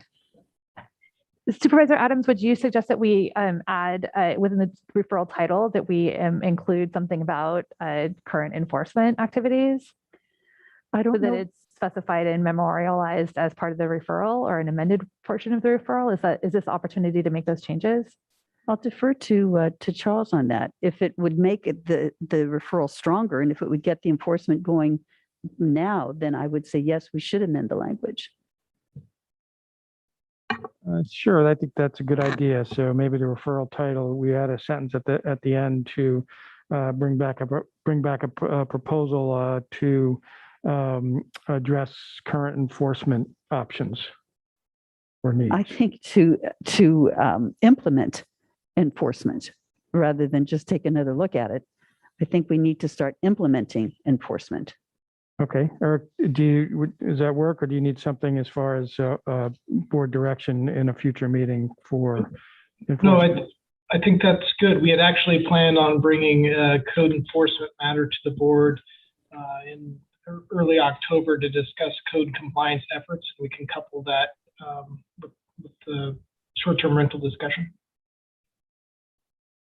Great. Thank you. And I expect if that's what Eric says is going to happen, then that's what's going to happen. I'll be really, really happy with that. So my office stands ready to have any interaction that you choose, Eric, to help you with perhaps some of the background of what we've been experiencing for the last 7 or 8 years as we've looked to have this ordinance developed. Great. We will reach out. Thank you. Supervisor Adams, are there any other referrals that you have on here that need to be removed? No, I think I was totally satisfied by the responses to all of the other referrals that we have. Thank you. Okay. Supervisor Alejo, do you want to review the referrals you have on the list and suggest any edits or changes? Talk about all of them, as I didn't know to do that, but at least one I did, because I think it exemplifies why there needs to be better follow-up when we do make these referrals. And specifically, I'm talking about the referral about consolidating the juvenile hall and the quote-unquote youth center in East Salinas for the more long-term incarcerated youth. That was something originally that Supervisor Simon Salinas and I filed jointly in October of 2017, and we have yet to have a full discussion on it. In fact, it was closed, and I brought it back a few months ago, and there still has been zero follow-up from staff. I had to actually call and set up a meeting with Chief of Probation about it, and then I know all we ended up getting was a memo, but not much more than that. And on some of these issues, I understand that there's some self-interest here, so we need to be able to consider whether an outside consultant could give the board a neutral evaluation of something like consolidation and answer some key questions. How much can we save? Potentially up to $13 million that it costs to run a youth center when the population has declined significantly, probably by 2/3. And yet we're still running a center that's very expensive. and whether monies that we received for the youth center from the state, if we were able to consolidate and reconfigure the new juvenile hall in such a way, could we continue to receive those funds to operate a portion of the juvenile hall as if it were a smaller version of the youth center? Those questions we haven't had a full conversation, and we haven't been able to hire an independent neutral consultant to be able to take a real neutral look at all these aspects and be able to tell us provide us the information that we need to be able to make a decision. So for me, this is one of those examples that it's a big issue. It's been talked about for decades, certainly from residents of East Salinas, as former Supervisor Simon Salinas would attest to. But we need to have that come forward and be fully considered. Whatever the board decides is one thing, but we should at least be able to have the full discussion and get all the pertinent information and make that kind of a decision. I know there's a newer issue with the closure of the Department of Juvenile Justice, and that's something that the 3 counties have to figure out. How do we all serve those youth that will no longer be sent to the youth prisons? So I hope that this is a timely topic, but for me, this is one of those that we need to have a full and serious conversation about, hopefully soon. And staff need to be able to circle in with those who make the referral, and also set a timeline and options for the board to consider, so that we could bring resolution to some of these referrals rather than having them now go on for 5 years. Thank you. Thank you, Supervisor Alejo. So let me just, Charles, if I yeah. could, thank you, Yeah. Madam Chair. So Supervisor Alejo, are you requesting on this one? I understand the timeliness of these responses. I get that. And I think on our new referral process, we're building in a better requirement of responding back more timely and then regularly. So hopefully that'll be addressed now that we have a new referral process. But with this particular referral, are you seeking a presentation at the Board of Supervisors as kind of a modification of the referral at this time? Or is there something else we could do? I think certainly a presentation to provide direction, and whether we could have a consultant be able to take a close look at the aspects of a consolidation, and to be able to provide us with information about whether there would be savings or not. Could funding be continued if we reconfigure both services at a consolidated new juvenile hall or not? Those are the key questions we need to be able to consider at this time.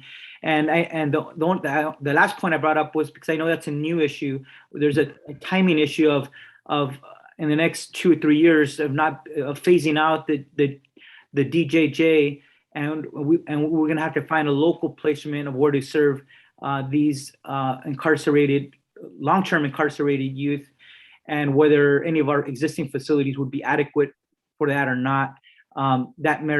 These are the big questions that I think we need a greater community conversation on.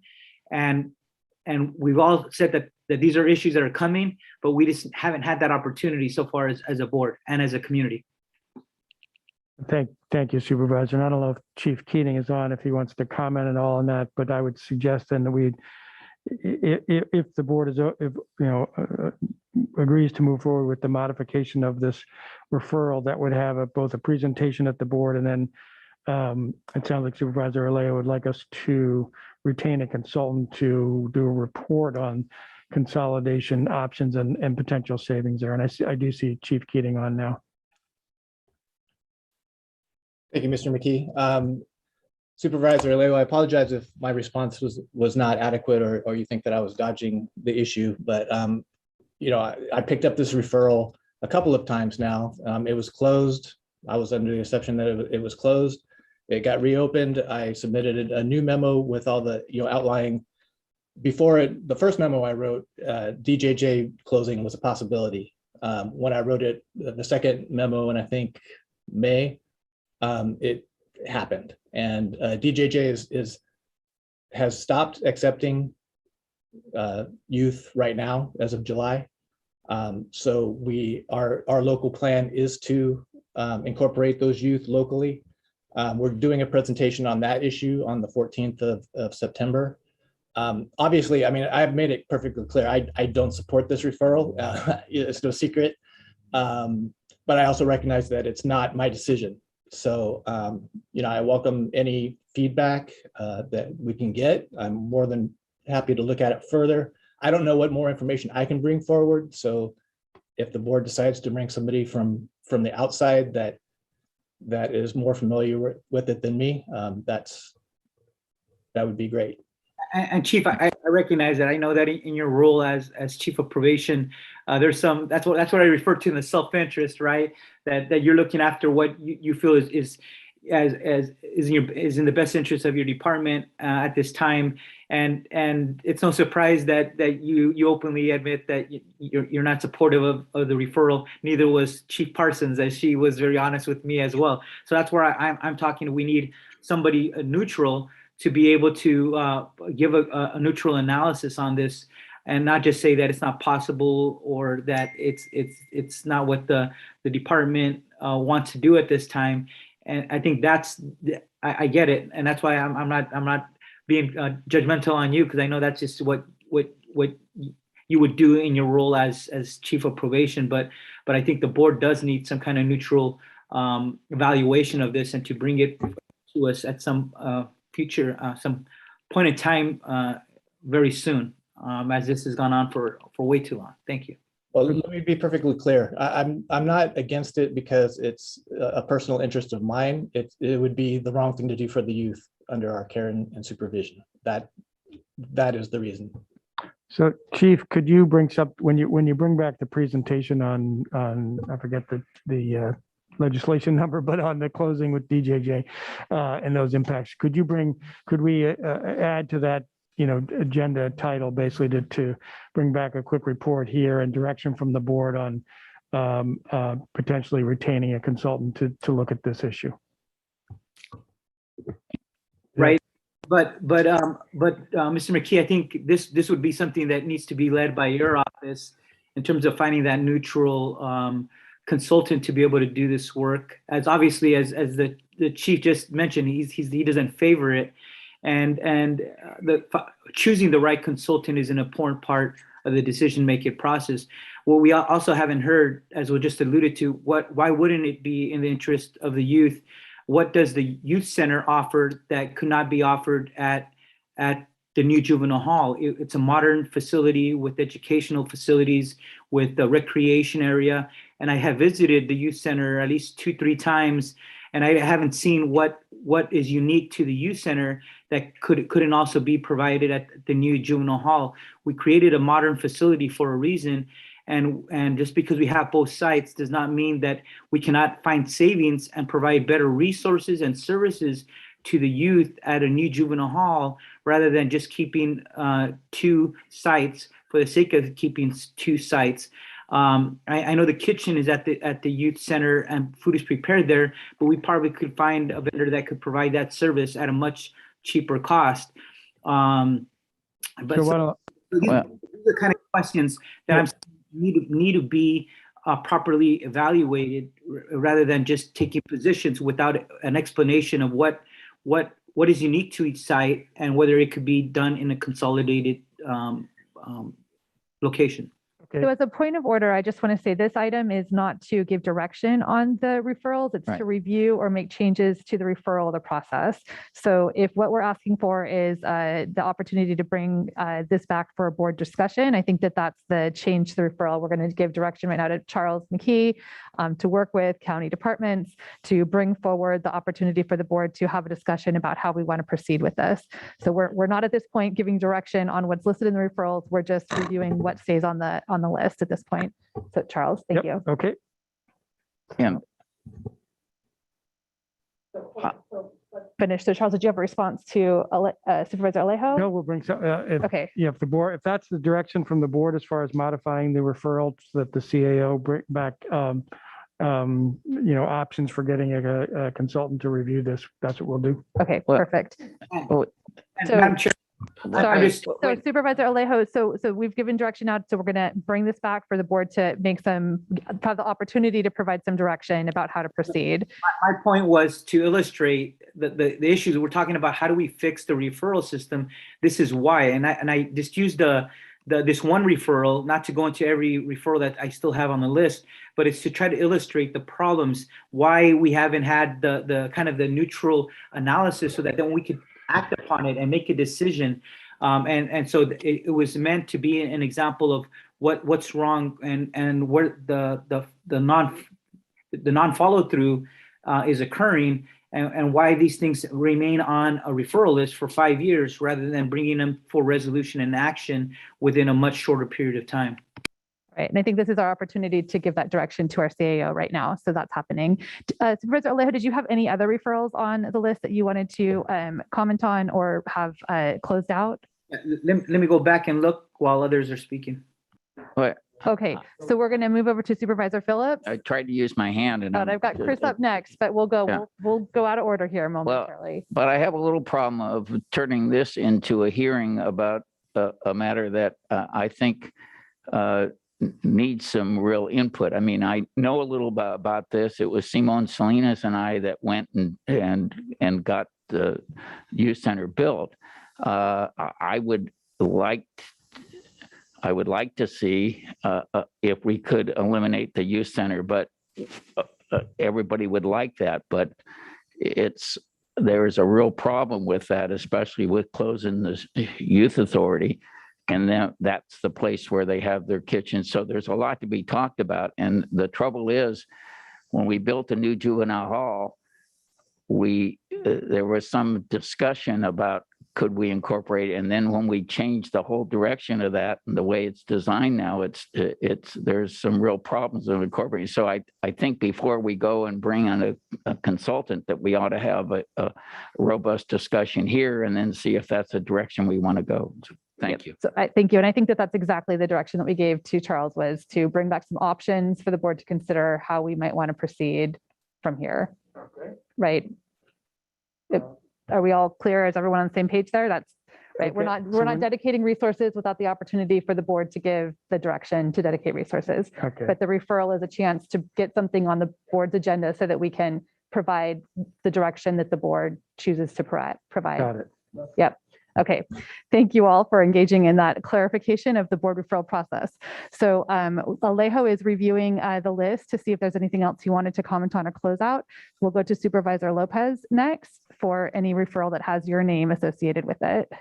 No, I don't have any that have my name associated that I wanted to talk to. I just wanted to get back to the question that, giving direction, not giving direction, for me, on the enforcement one that came up on the short-term rentals, I think the concern there is just the financing. And I'm asking when it comes back that there be a focus on where that money's going to come from to do that, just because, I feel like we're giving direction up here. It sounds like what we're doing, even though we're saying, hey, we're not doing it, and then we're doing it. So as long as we're doing that, I want to make sure that it comes back in a way that we can act on it. And I don't want to be raising new issues as we do that.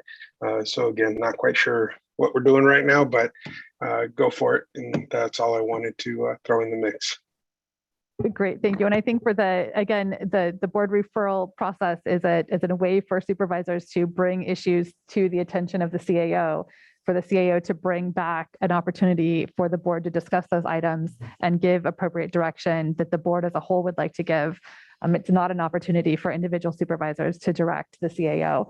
So Charles, would you state the same thing? I would. All right. Very good. So the direction that we're giving is to Charles not to dedicate resources, but to bring back information for the board to provide direction. Right. I would just say that an approved referral might mean the expenditure of resources. That's also possible once a referral is right. All right. So Supervisor Lopez doesn't have any other referrals that you wanted to comment on. Supervisor Adams had a chance to point out any referrals. Supervisor Phillips, do you have any referral? Nope, none listed. All right. I do have a few that it looks like I inherited on the list from Supervisor Parker that now find my name next to them. I think, Chris, you have some of the same from Supervisor Salinas. Commissioner compensation, the 2017.18. I think it is still an area that I would like to see brought to the board for discussion, and potentially looking at with the idea that it's important that decision makers in Monterey County represent the broad diversity of individuals who make up our county. And without the ability to cover things like childcare costs or gasoline costs or travel expenses, or even the lost work opportunities that come up, it really leaves so many of our low-income residents without the opportunity to participate in county decision-making. But within that, I think that this is still an area that we could possibly expand to look at an assessment of how our commissions are being utilized, and to how well they're serving in their advisory functions to this board, and to get a sense of how we are staffing various different committees, and how that may or may not contribute to their functioning. So I would like to expand this referral to include those items, and possibly refer this referral to the county board HR committee to engage in some discussion and bring back some recommendations to the full board. Is that clear? Yeah, sorry, I'm still searching for which number it was. It's commissioner compensation. It was on the first page, I believe. It's an old one. Yeah, what number on the? Well, sorry, I said 2017.18. It's item number 2. Item number 2, that'll help. Okay. There we go. Thank you. Okay, yeah, I don't know whether HR is the right, because they're really not employees, but we can certainly use a committee to, that I'm not sure there's a better committee for it, but we certainly could do that. Right, if that works, we can amend that. And then 2019.18 is a spay-neuter ordinance that Supervisor Parker had put forward. And it looks like there is still work to be done on that particular referral, but at this point, I'm thinking that it could be removed from the board referral matrix and have it referred to the Animal Control Advisory Committee to review and make some recommendations. I would like to see the Animal Control Advisory Committee bring something back to the board, or at least include that issue of a spay-neuter ordinance in their annual report back to the board within a year. But assuming that we can defer that over to animal control, I would take that off of the referral matrix list. 20.06 is to install speed limit signs on West Camp Watkins Gate Road. What number? I know you're using the other number, but I need the number on the left. The number? On the left item. Oh, I'm sorry. You're looking at a different matrix. Sorry, that's okay. It's item number 10. Okay. It's to install speed limit signs on West Camp, Watkins Gate Road in East Garrison. And I just want to, I think we need to leave it on the list, but I just want to thank our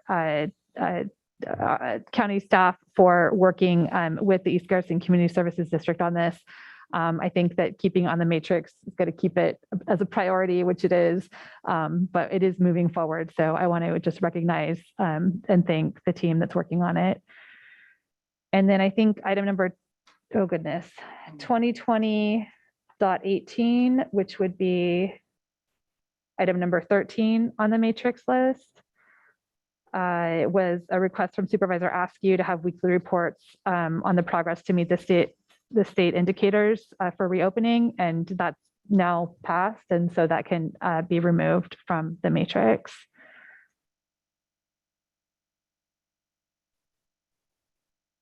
And then a couple others that I just want to highlight. Item number 16 on the list is to address the need for translation services. And I just want to emphasize how important I think that is. I've been pleased working with county county clerk and county IT, but we do want to make sure that our meetings are accessible to everyone in the community. I did want to ask Supervisor Alejo about the travel policy, if we were able to get that resolved, or if that's still an outstanding issue. and ask Supervisor Adams, or just to state in terms of the ordinance restricting the use of single-use plastics, we did successfully get a single-use plastics ordinance passed it in Seaside. And I think that there's a precedent now and a lot of work that went into that, that we could definitely model a countywide ordinance after. So if I can be of assistance in any way, I would love to support you in that effort. Chair, on the travel policy, that's in my bailiwick to come back this fall. I think I can't remember which month we're coming back now, but I'll be working with the auditor controller and we'll bring that back this fall. Got it. Wonderful. All right. I'll circle back to you, Supervisor Alejo, to review any final items that you have. Yeah, on that travel policy, I think some of the issues that were causing that, which were a lot of frustrated moments, I think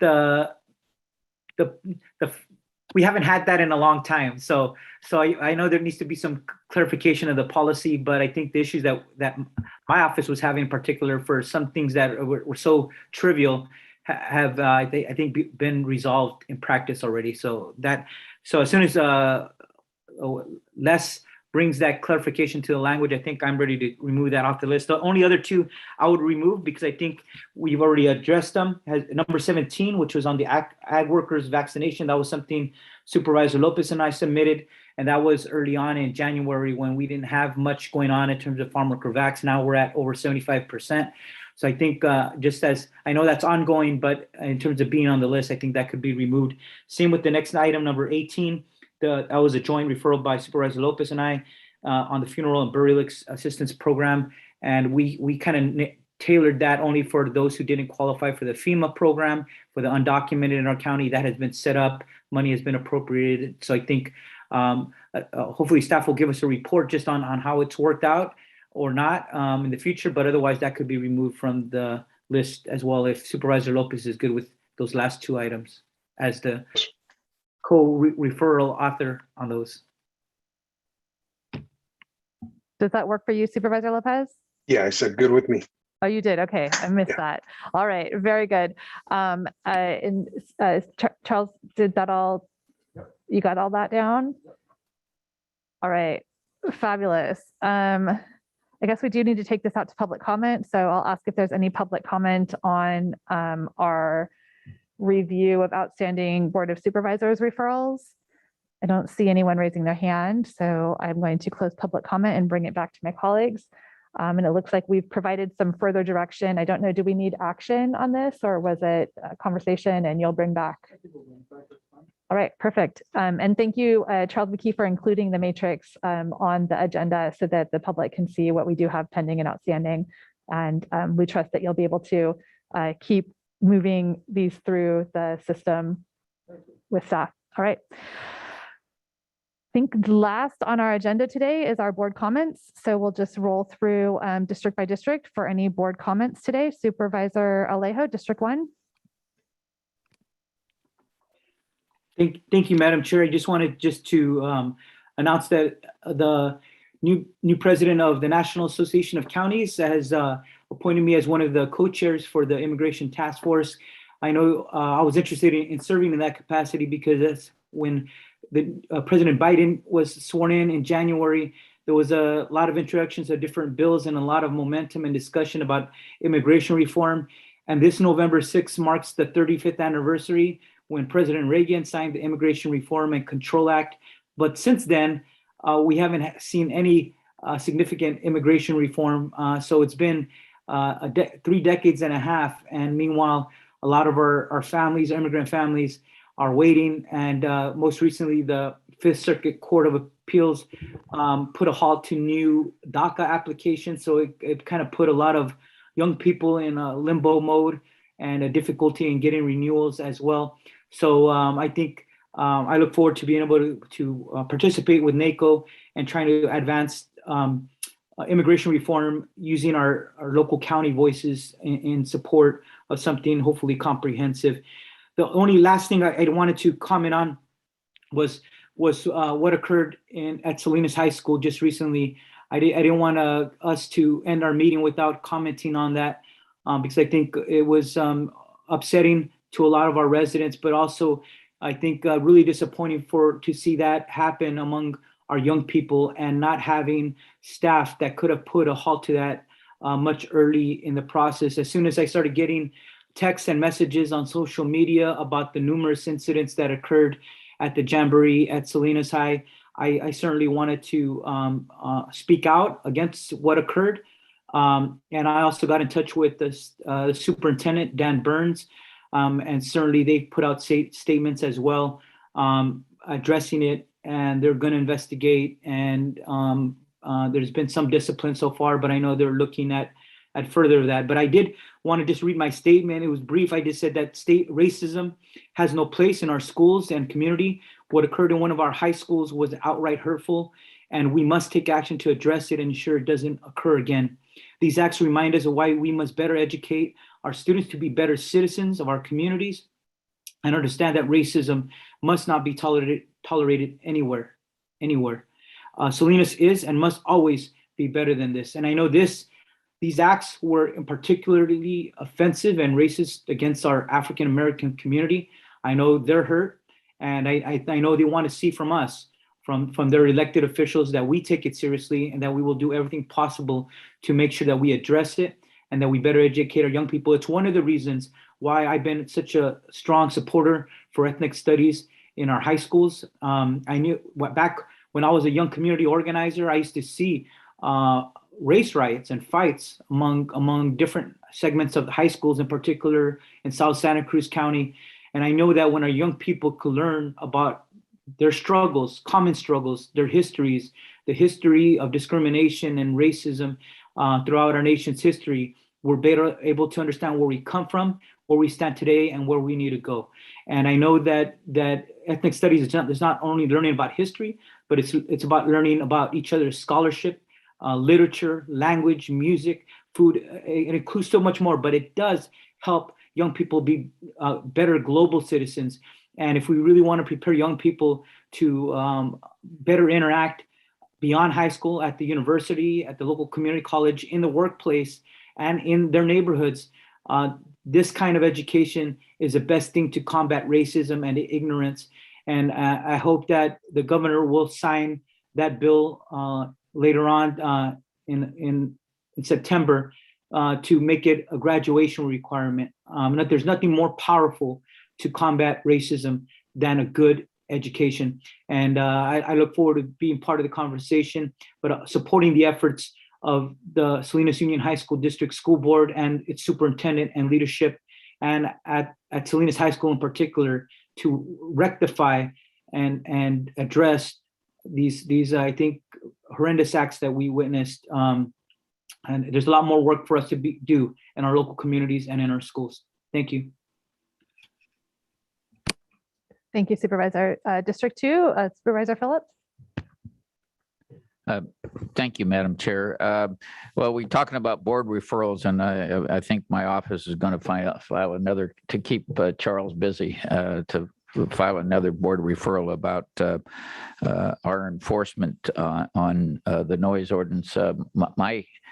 Out in North County, we've been the county's getting beat up pretty good about us not enforcement on the noise ordinance as effectively as maybe we should have. And we passed that noise ordinance in 2019, and we were going to go back and look at it and see how it was, and because we had a 9 o'clock or 9 p.m.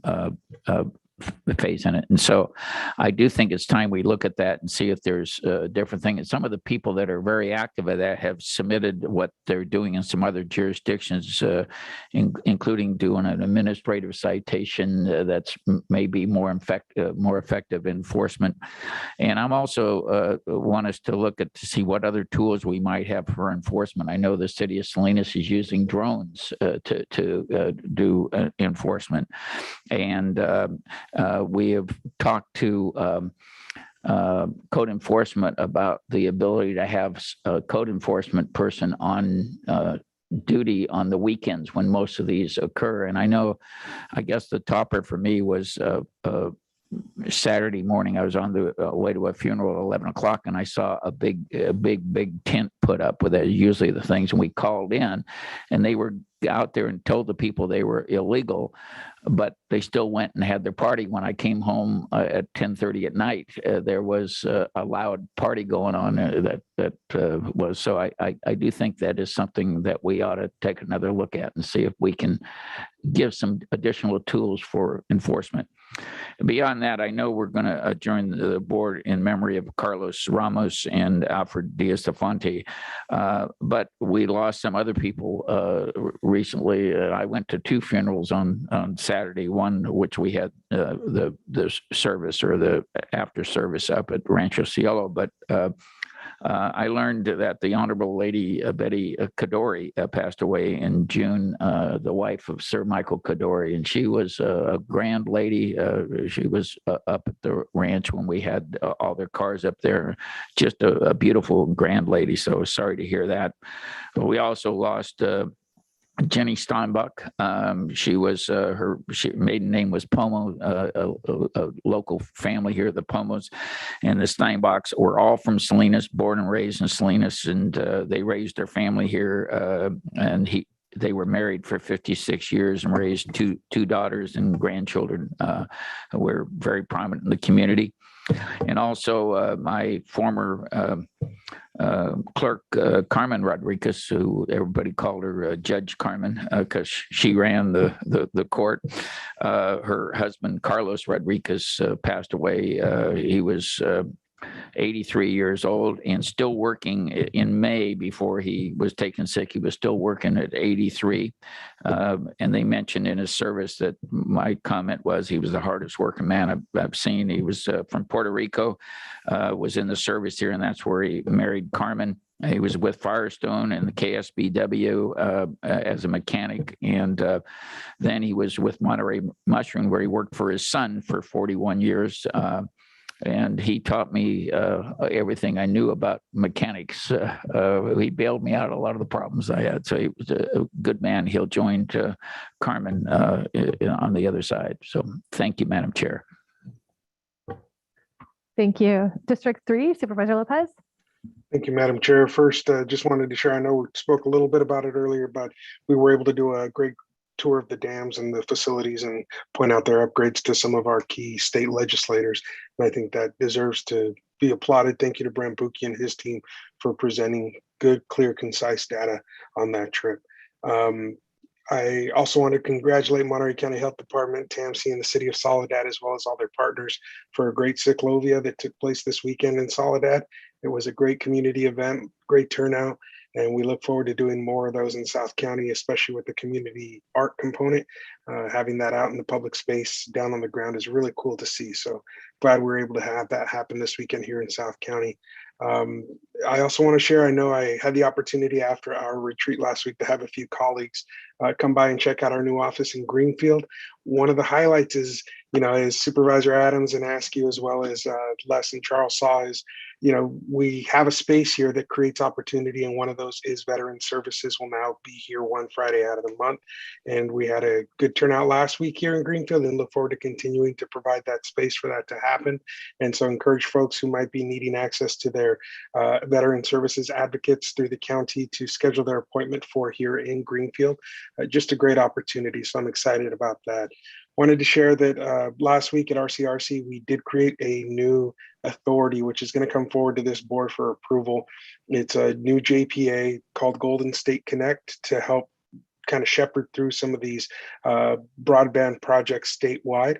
I've been a key player on that particular group under RCRC, and now we're formalizing that as a JPA with, I've got three other supervisors who join me from throughout the state to help shepherd that through. So it's exciting to be sitting at this point and look forward to that coming forward to this board for approval of joining that particular JPA as a subset of RCRC, as we are with Golden State Finance Authority and GSNR, then Natural Resources as well. Lastly, to the point that Supervisor Alejo brought up about the incident at Salinas High that we've seen in the media, just wanted to share that for me, my mind quickly flashed back to Ruby Bridges and the baby doll that was put in a coffin and paraded through town when Ruby Bridges tried to desegregate schools in Louisiana as the first little girl. And that was one of her key memories of that experience. And so hearing about this particular incident struck me and it hit me pretty deep. And so I look forward to those continued conversations to help eradicate and educate and make sure that we move forward as one community is completely necessary in moments like these that are tough. They're learning opportunities, though, and we have to see them that way too and start educating and eradicating racism from our communities, because those roots can't be allowed to take hold in our community. And with that, I'll wrap my comments. Thank you, Madam Chair. Thank you, Supervisor. I'll jump in next. Just a couple comments. I wanted to thank Gina Martinez and Ina Gutierrez for joining me. I believe it was last week. We did Wednesdays with Wendy focused on Monterey County elections. I really enjoyed, I learned so much in these conversations, and I enjoyed hearing more about the work that Monterey County Elections is doing. We are posting videos on the website at wendyrootaskew.com. And I think our next one, we're going to have a discussion about the Seaside Plastics Ordinance. So there'll be more to learn. I would like to invite the community to attend the West End Festival that will be taking place this weekend in CN City. There'll be music and food and all sorts of activities. So please come out and join us for that activity. I wanted to just take a brief moment and hold up the pile of letters that we've received to the board. I mean, it's an inch thick. There's a lot of communication that has been flowing into our board offices, into our administrative staff this week, the past couple of weeks. And I will say that the vast majority, 90% of these appear to be from parents who are contacting the county asking for additional actions to be taken to protect children from the spread of COVID. So just want to thank everyone who's taken the time to communicate with our offices, whether it be via email or a letter or a phone call or a Facebook message. We really do appreciate hearing your perspective and your concerns, and we're better, I think, stewards of your voice in these decision-making spaces when we hear from you. So thank you for that. I'll pass it over to District 5, Supervisor Adams. Thank you, Madam Chair. Although it seems like it was months ago, I do want to report back that Car Week was a huge success, both financially as well as organizationally. Our office simply did not receive any comments from people about the traffic or anything else that took place. And one of the things that I think made it so smoothly was the way that our Office of Emergency Services had really worked hard to get traffic things worked out in advance. It was wonderful to have that assistance for the residents. It was really terrific. It was one of I think people were so tired of being pent up, including local residents, that with all of the car things that were available just for people to go to outside, they took advantage of it rather than strike out against it. And I think that really contributed to the warm reception that I believe people had.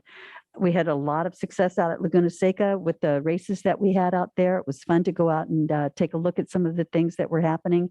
I knew one of the car drivers, and I was standing there and I felt like a mom when your child is on the merry-go-round. Every time he would come down a curve, I'm going, oh, there he is. And you go around and you look, oh, there he is again. It was very exciting to enjoy that. But one of the things I want to specifically thank staff for is we had a real problem with one of the special events that was going to be held out in the Carmel Valley Village, and it was not the right location for it. And I am so appreciative of everyone who worked so hard to really uphold all of the permitting issues that we have regarding this event. I think it was it was a good learning experience for all of us about how the zoning and encroachment permit requirements apply to special events here in our county and how the process could be improved. I think we'll be having this as an upcoming topic of discussion within the board at a future date. So, things went well, but there were a lot of people who really, I think, stood up to the plate in remarkable ways to ensure that good sense prevailed, and also many people who worked to ensure that the event could take place at an appropriate spot, which was at the Monterey County Fairgrounds, and it was a very successful event there as well. I want to say that it saddens me that our county, our peninsula side, my district is also having issues. There was a situation at Pacific Grove High School that involved one of the student leaders, and comments that were made, and a Confederate flag that was involved. And it's sad to me to think of our leaders, whatever school they are within our county, just not understanding the impact of their words and their actions on other people. And I think we need to work harder at setting an example for the youngers to ensure that as they move forward, they understand the impact of their actions and that it stays with them forever.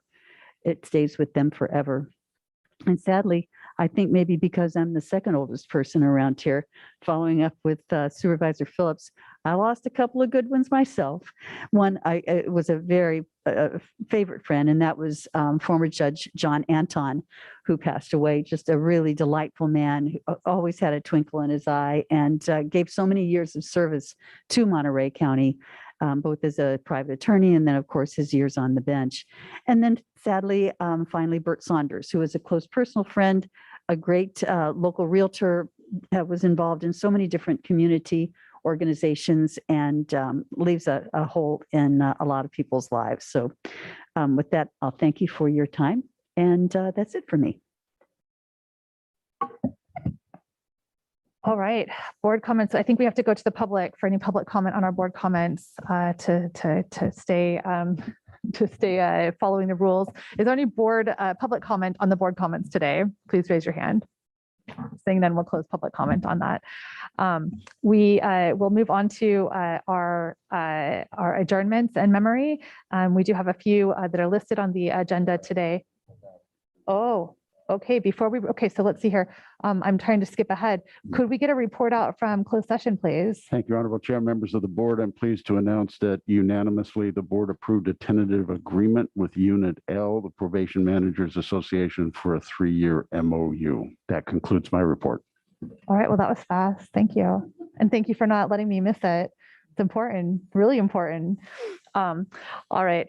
And actually, before I wanted to make one more final comment and follow up to those of my colleagues. And I have to say, that we all are flawed human beings, and we are products of a racist system, and the responsibility for each and every one of us to be aware of what's happening around us and to speak out when we see things that are not right, to check our own actions on a regular basis, and to be thoughtful about our own understanding of privilege and our own understanding of ensuring that we are creating and providing a safe place for everyone in our community. Our actions do sometimes not show that. And so I just want to recognize the students at Salinas High School. I want to recognize the students at Pacific Grove High School, the students from other high schools who really stepped up into a leadership position to make those statements, to call out the racist actions of their classmates, and to find ways to make it right. And in some cases that meant asking the adults in their life to step up in a more meaningful and significant way. So just a reminder that we all have a responsibility to continually be aware of how this racist past of our country will continue to stay with us and show up in ways and places that are not okay. With that, we'll move on to our adjournments and memory, and I'm going to ask Supervisor Lopez to please make some comments on behalf of Carlos Ramos, who we will be adjourning in memory of today. Thank you, Madam Chair. Did just want to, send our deepest condolences to his family. Carlos Ramos was a gentleman who came to Monterey County in about 91, from what I gather, and did incredible work that touched the lives of thousands upon thousands of people in our communities.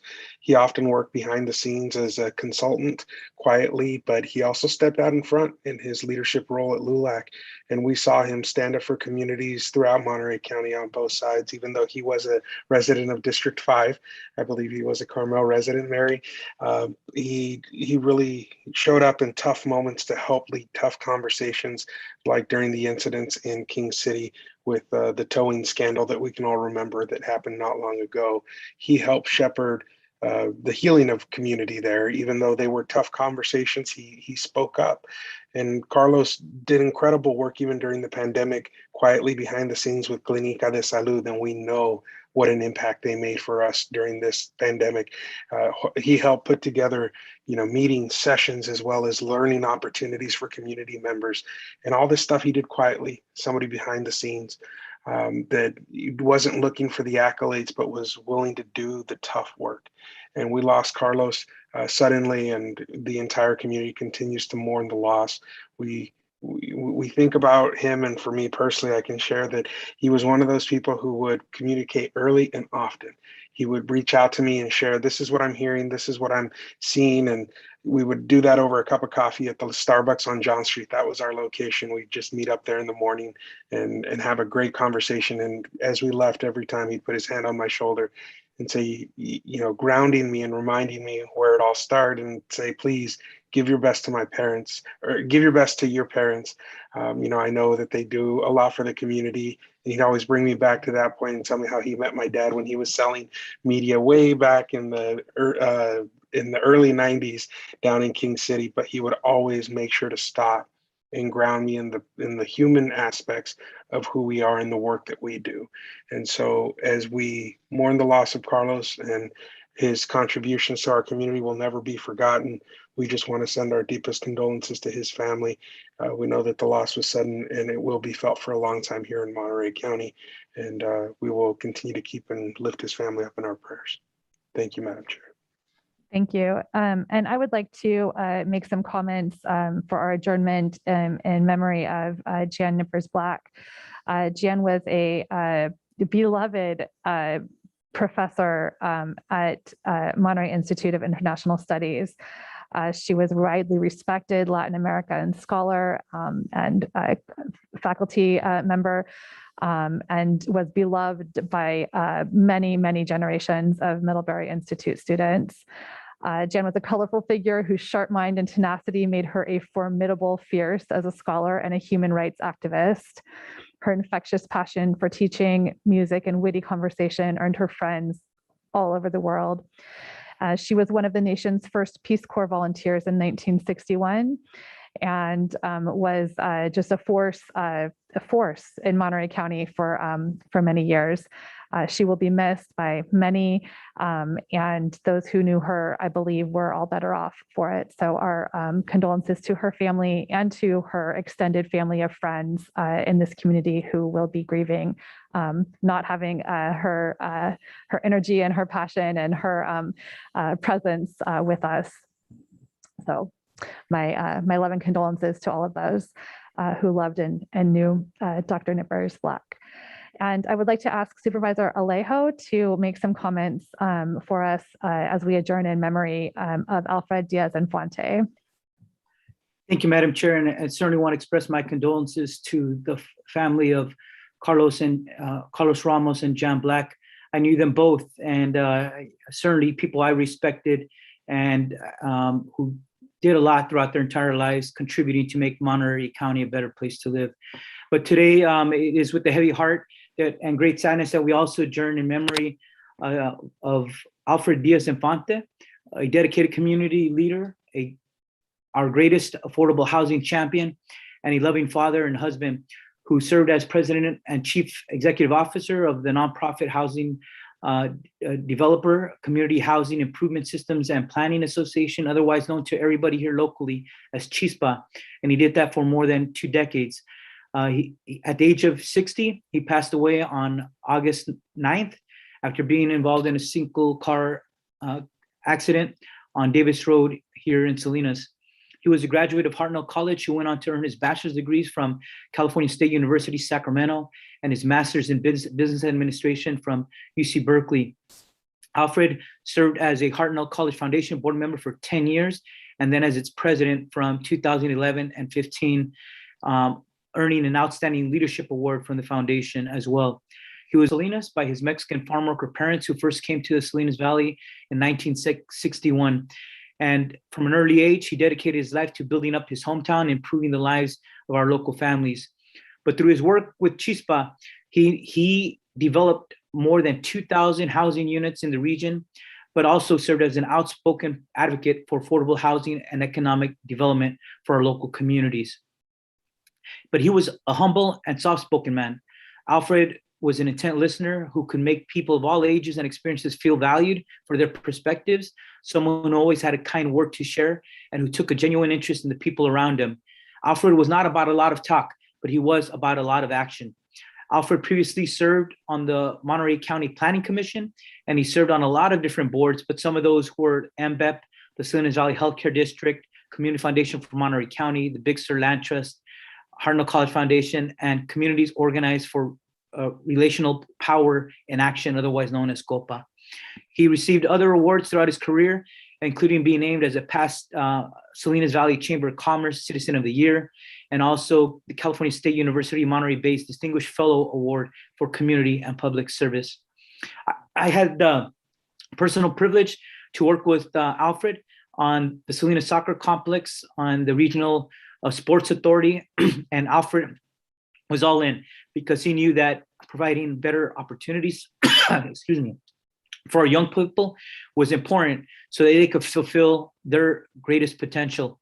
But even on other things, that projects that nobody ever saw, I know that he reached out to me one time at the Sanborn House because they were the fiscal sponsor for the Acosta Plaza neighborhood in East Salinas. And during the pandemic, he was working to open the Sanborn House to provide internet access to residents who otherwise didn't have it at home, and for the kids to have a place to go in case they didn't have access to it in their school. And we were able to realize that project together as well. So there's been quite a long list of other projects that are too long to mention here. But for all of us that knew him, we know that it's a tremendous loss for Salinas and Monterey County to lose someone who was always willing to step up and help out in every way that he could. Alfred certainly made our world a better place, one action and one house at a time. And no matter how long his day was, or no matter how many issues he was involved with, he was always trying to see what else he could do to better our communities. He has left a lasting legacy, and he will be surely missed in Monterey County. We want to offer our deepest condolences to his wife, Elvira, and to all his children, grandchildren, friends, and extended family. We all know that the Diaz-Infante family is very large here in the Salinas Valley, and we express our deepest condolences, and we mourn with them all. Today, it's with a heavy heart that the Board of Supervisors of Monterey County adjourns in loving memory of Alfred Diaz-Infante. Thank you, Madam Chair. Thank you. And with that, we are adjourned.